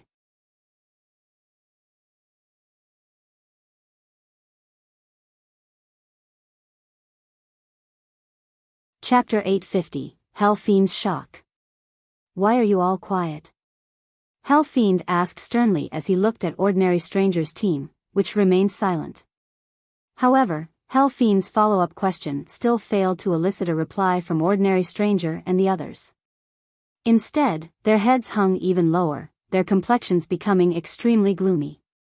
Did you, or did you not complete the mission? Have you all become mute? Fiend asked suspiciously. Whether it was Ordinary Stranger or Thunder Tiger, both of them were usually chatterboxes. Yet, now, neither of them had uttered even a single word. How could he not find this situation odd? After a long period of silence, Quirrell finally stepped forward and answered in a low tone, "We didn't complete the mission." You didn't complete the mission? Fiend was momentarily stunned. He then looked at Quirrell and demanded in a deep tone, "Tell me exactly what happened." Following which, Quirrell and Ordinary Stranger made a full report to Fiend. After hearing their recollection, Fiend fell silent. Praying Lotus, the beautiful level 39 oracle dressed in sacred white robes who was standing beside Fiend, also revealed an astonished expression. The reason for her astonishment was not because Quirrell and the others had died. Instead, it was because of who had ambushed them. Although Ordinary Stranger had guessed that the cloaked man was Black Flame, Quirrell had personally seen the cloaked man's true appearance, and he could say with 100% certainty that their ambusher was Feng. Feng was someone who had long since entered the list of targets to pay attention to, of super guilds and super first-rate guilds. He was ridiculously strong. Even if Fiend were to take action himself, the outcome of the fight would be uncertain. Fiend's chances of suffering defeat might even be higher than Feng's. Hence, it came to her as no surprise that Feng had killed Quirrell and the others. If this were normal times, she could still chalk it up to Quirrell and the others having extremely bad luck. Unfortunately, things were not as simple as just having bad luck, and this was the part that gave her and Fiend a headache. The movements of the Falcon Legion were kept top secret, even Fiend himself had been in the dark. For the mission this time, only the 20 players on the team had known the details. Hence, before the team had made its move, it was impossible for Zero Wing to have known about the ambush. Moreover, when Quirrell and the others had taken action, they had even used Soul Lock on their targets. Their ambush targets had no way to get news out unless they died and logged out of the game. As for Feng appearing at that location by coincidence, that was also impossible. After all, Feng had ridden around White River City on his mount for a long time, causing a huge commotion in the city. When Quirrell and the others took action, Feng had still been in the city. Hence, Feng's appearance at the Crystal Forest was definitely no coincidence. It was certain that he had only rushed to the rescue after finding out about the incident. However, just how far away was the Crystal Forest from White River City?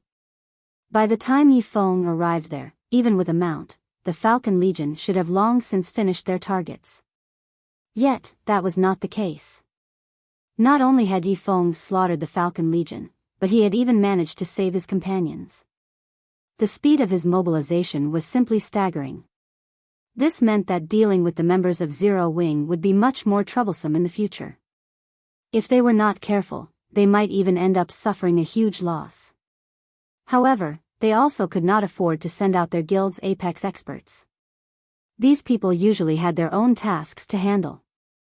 How could they possibly have the time to play around with an upstart guild? Moreover, if they really did dispatch these experts, doing so would turn their guild into a laughingstock for other super guilds. It's no wonder even the Dragon Phoenix Pavilion is helpless against Zero Wing. It turns out that they still have such a card to play. Good. Very good. Fiend exclaimed, his mouth twitching in anger. This move of Zero Wing had foiled his plans considerably. Fiend, are we still going to meet with Black Flame? Praying Lotus asked. Their initial plan had been to teach Zero Wing a lesson and let the guild know what kind of consequences awaited it should it offend King's return. Now with the Falcon Legion's defeat, they naturally lost their deterrent against Zero Wing. Go. Of course, we're going. If Sindhart thinks he can get that sum of money, he can forget about it. Fiend declared, bloodlust shining in his eyes. With a resolute tone, he added, since we can't do this subtly, we'll just use force to convince Zero Wing. I don't believe an upstart guild with no backing won't submit to King's return. Saying so, Fiend had ordinary stranger contact Zero Wing. White River City's teleportation hall.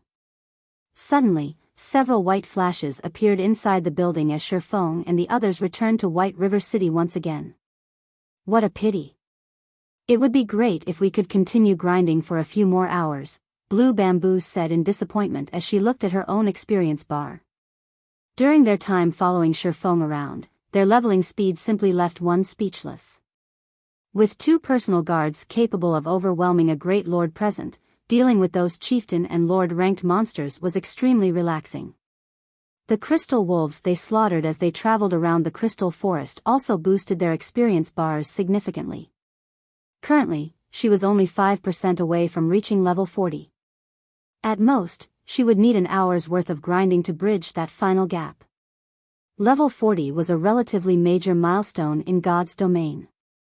Throughout their travels, Blue Bamboo had eyed Feng's demonic flame tiger with longing. Unfortunately, she had yet to reach level 40, so she could not even give riding Feng's mount a try. In God's domain, mounts could generally carry 2 people at the same time. If a mount was of a sufficiently high rank, it could even accommodate 3 people at once. A dark gold mount like the demonic flame tiger could bear a maximum of 3 people. However, the riders had to be level 40 or above. After exiting the teleportation hall, Feng summoned the demonic flame tiger once again.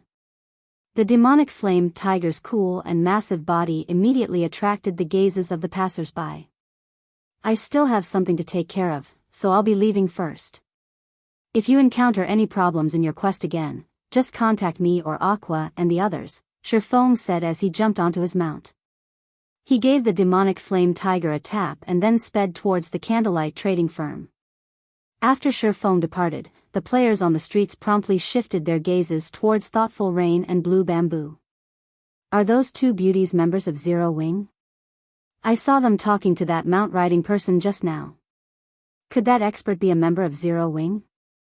All sorts of ideas started popping up in people's minds.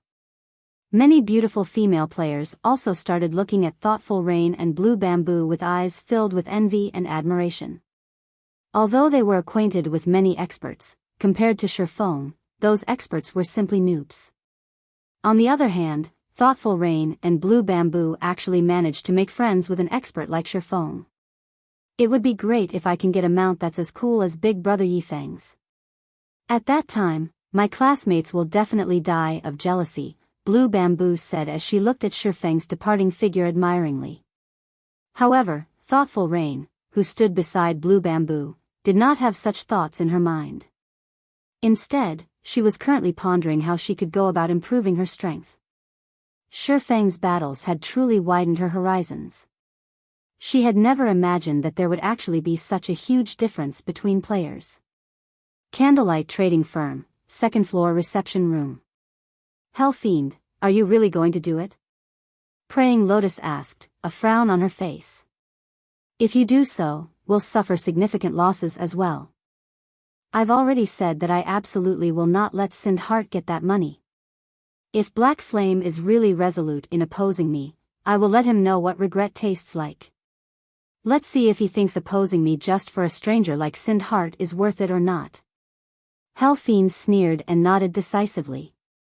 As Hell Fiend and Praying Lotus were waiting quietly, the doors to the room opened suddenly. Feng, who was currently in the guise of Black Flame, slowly walked up to Hell Fiend and Praying Lotus.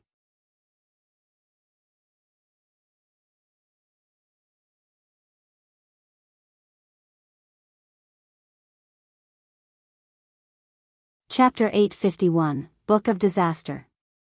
So he is Black Flame? Hell Fiend began carefully observing Feng as the swordsman approached him.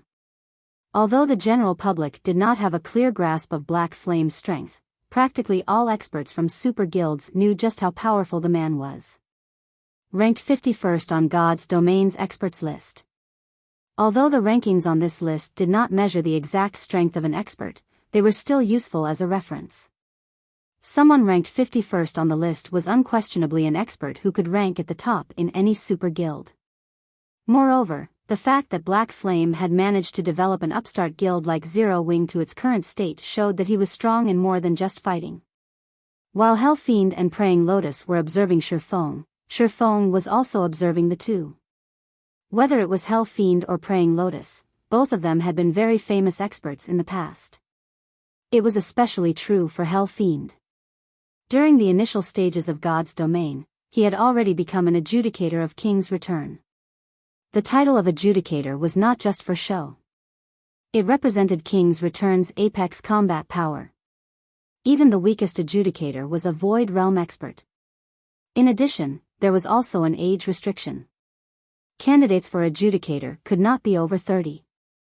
In other words, no one over 30 years old could take part in the exam to become an adjudicator. Hell Fiend had managed to become one at such a young age. 10 years later, he had even become a tier 6 mage god that everybody knew of. As for the female oracle, Praying Lotus, she was similarly very amazing. Although she could not compare to Hell Fiend, she had similarly been promoted into one of King's Return's adjudicators a year or so later. In the end, she had even become a tier 5 red priest. Her combat power back then had reached the peak of tier 5. She had been an existence that countless experts looked up to. Feng had never imagined that the two people looking to talk to him would be them. What business do you have with me? Feng asked in a deep tone as he looked at Hell Fiend. You can't be trying to get me to give up on the trade, right? Actually, we are. The reason we've come looking for you this time is indeed to have you give up on that exchange. If you give up now, our previous agreement will still take effect. Hell Fiend nodded. He then took out a tattered old book from his bag. Smiling confidently, he said, you can take a look at this thing here. If you are not willing to give up on the exchange, it won't be the Falcon Legion taking action the next time. Instead, I'll make use of this item. You don't wish to see any accidents happening to the stone forest town that you've arduously developed, right? This ancient book was very old. There didn't seem to be anything special about it. Its cover had long since been ruined. However, if one tried hard enough, one could still make out the faint words written on the book's cover. Abyss Summoning.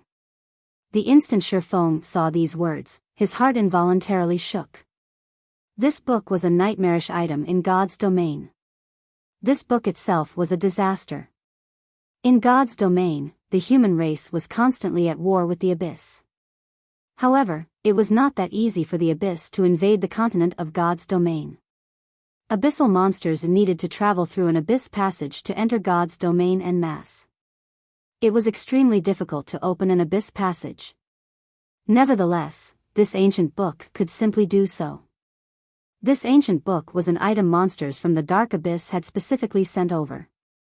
The reason for doing so was to have the people residing on the continent of God's domain use it. The book would then act as a marker that allowed abyssal monsters to open a passage to God's domain much more readily. The opening of an abyss passage would mean that endless abyssal monsters would surge into God's domain. At that time, many kingdoms and empires would fall to the invasion. Feng had never dreamed that Hell Fiend would actually possess this item. No wonder he's so confident. So he still has such a trump card. Feng was momentarily at a loss for words as he looked at the ancient book on the table. If an abyss passage opened close to Stone Forest Town, it would indeed bring about the destruction of the town. However, opening an abyss passage was no laughing matter. In the past, a player had similarly used one such ancient book to open an abyss passage. The abyssal monsters that came out had ended up destroying an entire kingdom and even spreading to several neighboring kingdoms. The Glory Empire was only a short distance away from Star Moon Kingdom. With the scope of the abyss passage, the Glory Empire would naturally suffer from the invasion. In such a case, King's Return would not escape unscathed either. However, this ancient book had one more secret that was not mentioned by the system. If you don't mind losing Stone Forest Town, you can go ahead and trade with Sind Heart, Hell Fiend laughed. This ancient book was extraordinarily precious. Originally, he had not intended to use it for such a matter. After all, it could be used to deal with other super guilds in the future. Now, however, with the situation as it was, he couldn't care less about wasting the book. However, he did not believe that Feng would be so foolish. How could a measly 5 plots of land possibly compare to Stone Forest Town? Contrary to Hell Fiend's expectations, however, Feng shook his head and said very seriously, "Sorry, but I still refuse. If you wish to use this ancient book of yours, go ahead." When Praying Lotus heard Feng's reply, she stared at him with an expression of disbelief on her face. Thinking that the man did not understand the severity of the situation, she hurriedly exclaimed, "Guild leader Black Flame, you have to think this through carefully. That's Stone Forest Town we're talking about, not an NPC city.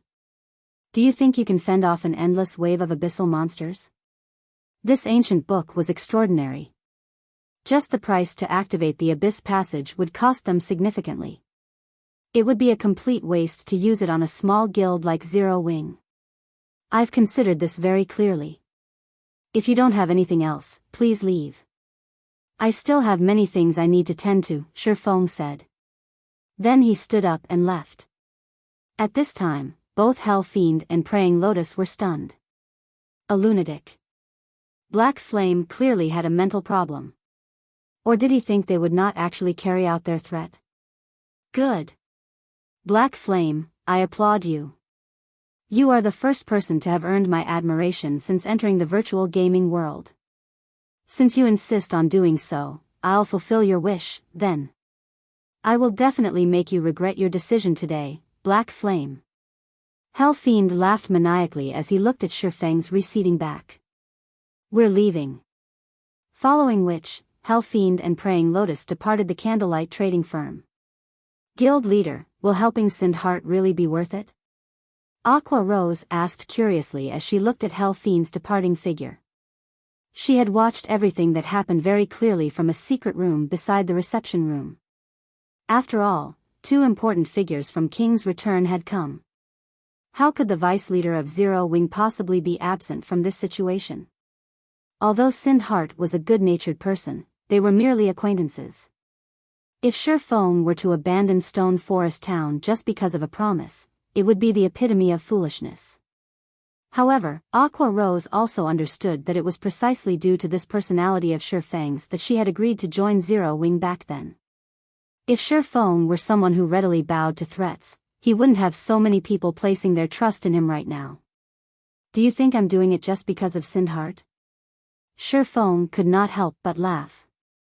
If Hell Fiend really does open up an abyss passage near Stone Forest Town, then I would have to thank him. Thank him? The abyss passage will call forth an endless wave of abyssal monsters. How could Stone Forest Town possibly defend against so many monsters? Aqua Rose asked, confused. Gains and losses correspond in God's domain. That ancient book is both a disaster and an opportunity. Just like an epic quest, while terrific rewards are possible, the punishment for failure is similarly terrifying, Feng explained, smiling. Hopefully, Fiend doesn't disappoint me. Fiend could not know about the true secret of the ancient book. This secret was something that players had found out only after God's domain had experienced such disasters multiple times. Shortly after Fiend and Praying Lotus left, Feng similarly departed the candlelight trading firm. However, to avoid attracting too much attention, Feng hailed an advanced horse carriage and headed towards the library. Previously, due to thoughtful Rain's matter, he had not managed to deal with the Golden Tablet's quest. Now that he was done with that matter, he naturally could not leave the tablet quest alone. However, after arriving at the library, before Feng could head to the entrance of the building, a beautiful figure suddenly intruded into his path, blocking him. Taking a closer look, Feng discovered that the person blocking him was actually Yulan of Underworld. Guild leader Black Flame, you really are difficult to find. May I know if you have time for a private chat? Yulan asked softly, smiling as she looked at the cloaked Feng.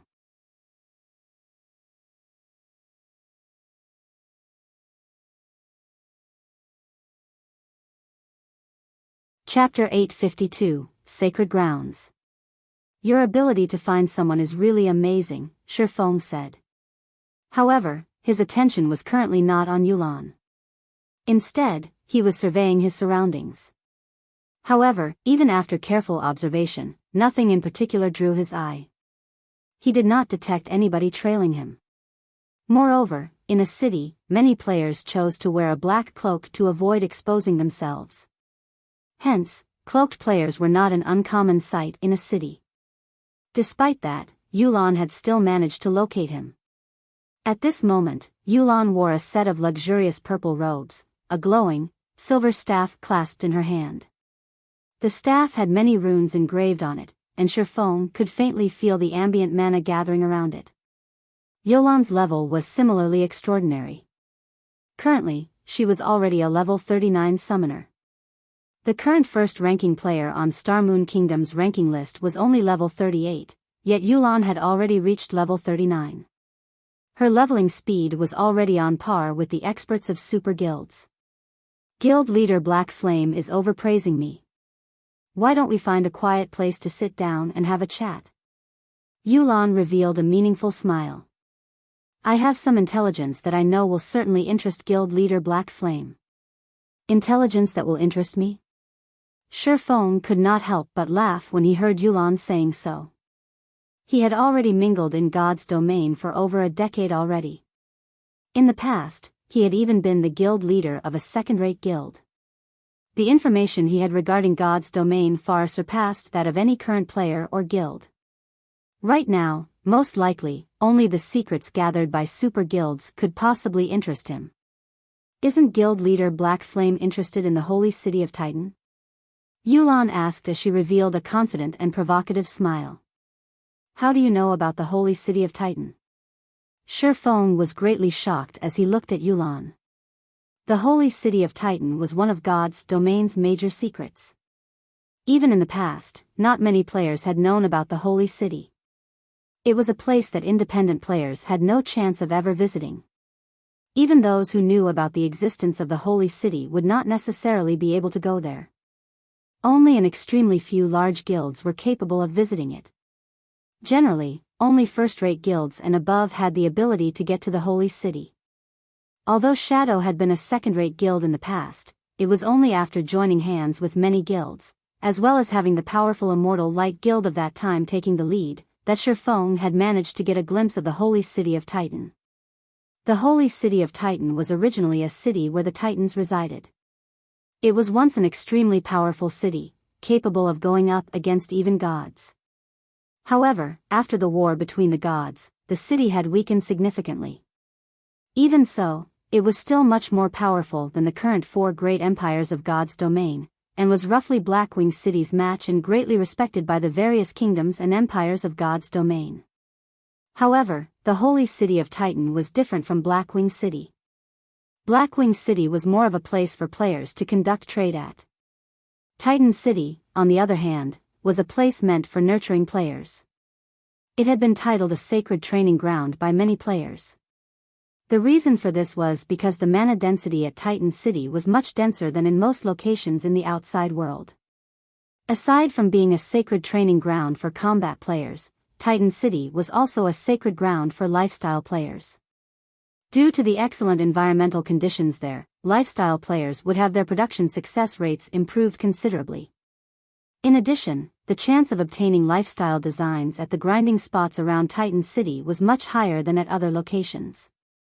Hence, many lifestyle players yearned to visit the holy city of Titan. However, Titan City was not a place that just any player could visit. Similar to Blackwing City, one needed to obtain a pass. However, the drop rate for Titan City's pass was much lower than Blackwing City's. Moreover, only level 30, 100-man large-scale team dungeons or above had a chance of dropping the pass. Although Feng had thought of going to Titan City, until now, not a single team in Zero Wing had managed to obtain a pass for Titan City. In Feng's opinion, though, this was a very normal occurrence. The drop rate for that item was simply too low. Obtaining it in level 30 or level 40 dungeons was practically impossible. Only after reaching level 50 would 100-man team dungeons have a slightly higher possibility of dropping the pass. Even so, the probability was only 1 in 1,000. In other words, one had to raid 1,100-man team dungeons to obtain a pass to Titan City. Moreover, the drop rate for the pass was unaffected by one's luck attribute. Hence, Feng had excluded the holy city of Titan when thinking of ways to nurture guild experts. That method simply relied too heavily on luck. It seems guild leader Black Flame really does know about Titan City. That will make the following discussion easier. Yulan smiled. I have a pass to go to that place. Have I managed to catch your interest now? You've got me. Feng could not help but laugh. He had never imagined that this woman before him would actually be so capable.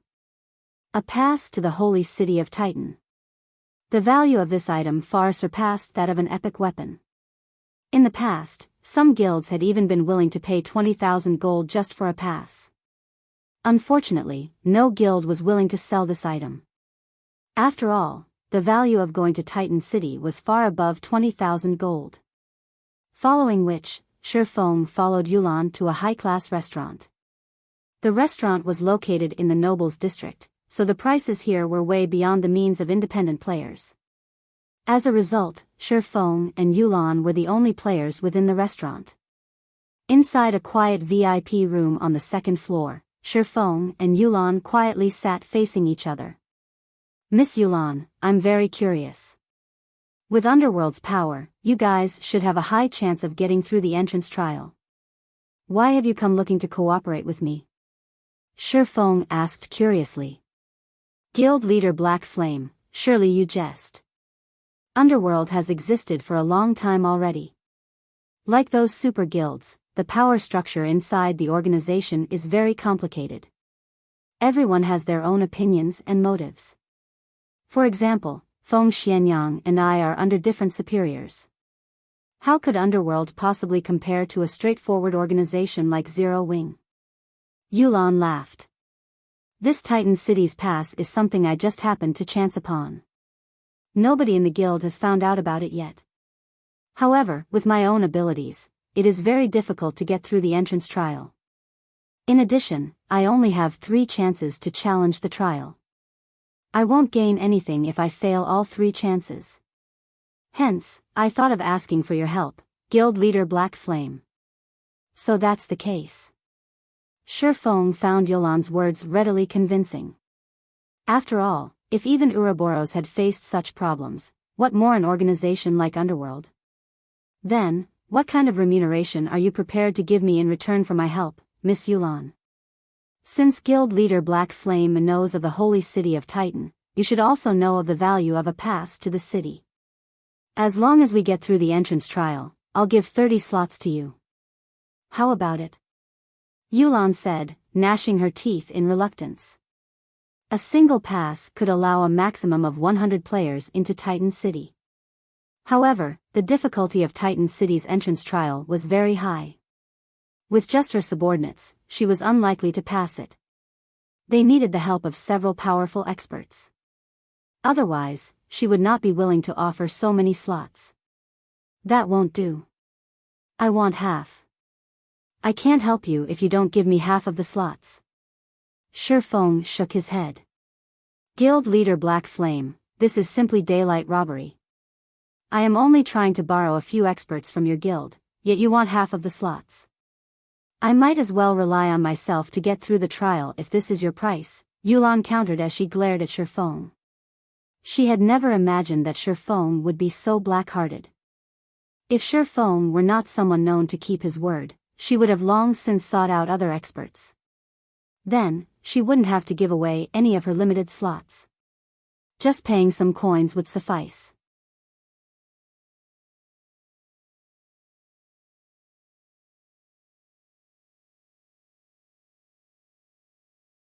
Chapter 853, Entrance Trial. Yulan took a deep breath. In a very determined tone, Yulan said, I'll offer 5 more slots at most.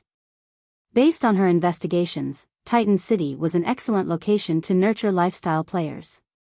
Nowadays, the impact lifestyle players had on the game was increasing. The various large guilds were all investing heavily in lifestyle players in the hopes of nurturing many more powerful lifestyle players. It was especially true for forging and alchemy lifestyle players. In addition, enchanting, tailoring, engineering, and other fields were also becoming increasingly important in the game. If she could nurture a group of high-ranking lifestyle players, she could use them to earn large sums of money in the future.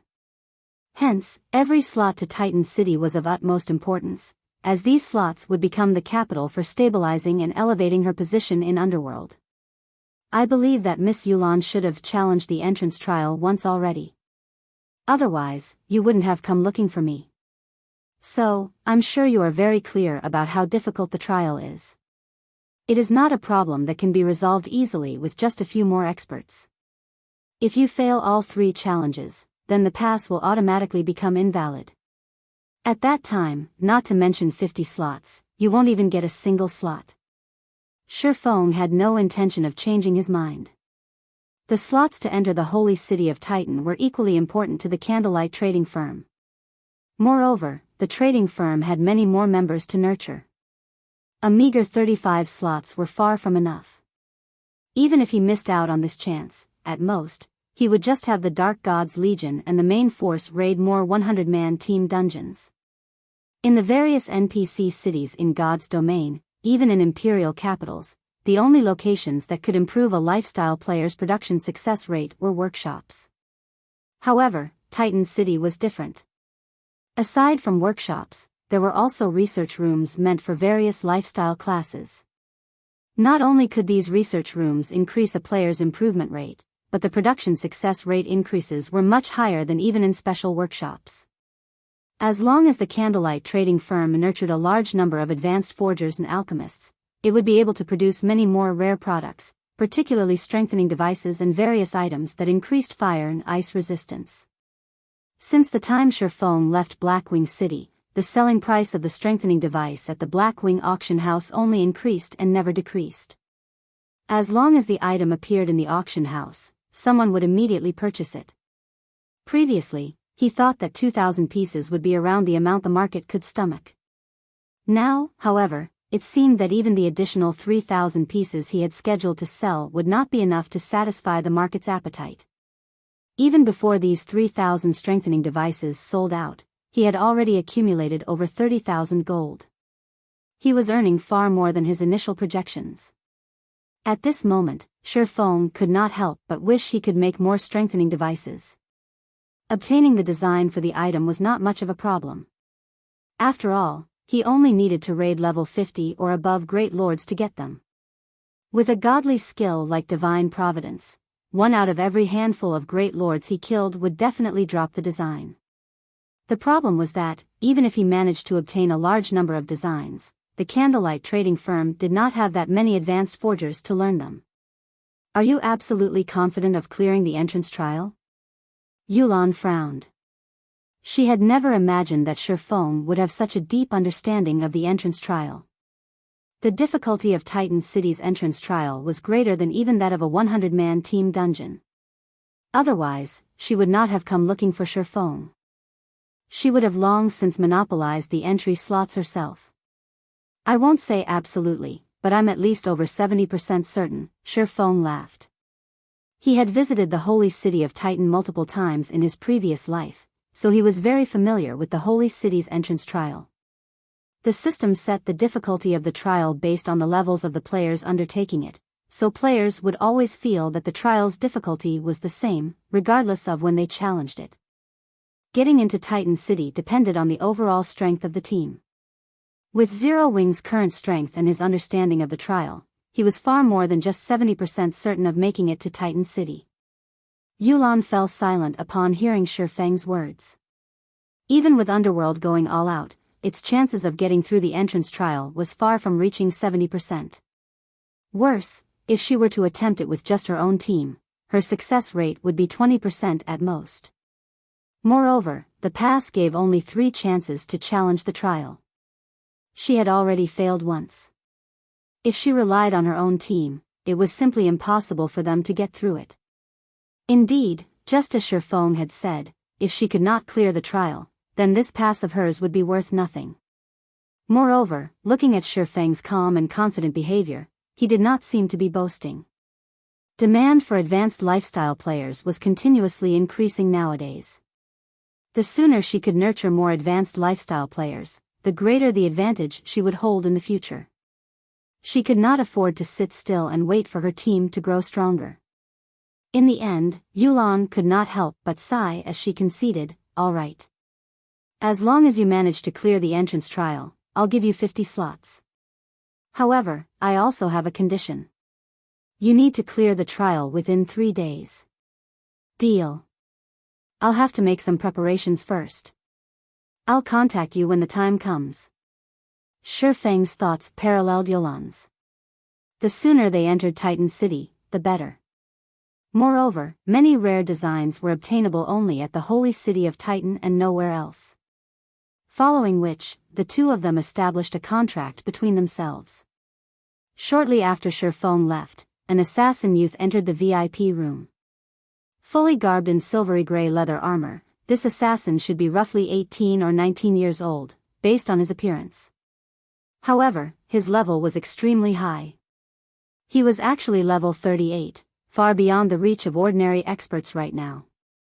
"Big sis Yulan, aren't we giving Zero Wing a little too much? That's 50 advanced lifestyle players we're talking about. Who knows how much money we'll have to spend to nurture that many advanced lifestyle players? Won't it be fine if we look to Heaven's Burial or the Star Alliance for help, instead? These 2 guilds aren't beneath Zero Wing in terms of strength. Moreover, we also wouldn't have to pay such a huge price if we employ their help."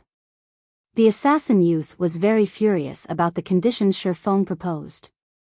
The Star Alliance and Heaven's Burial more or less possess a connection with Underworld. If we get them to help us, the possibility of the others from Underworld finding out about Titan City is very high. However, we won't have such a problem with Zero Wing, Yulan said, shaking her head.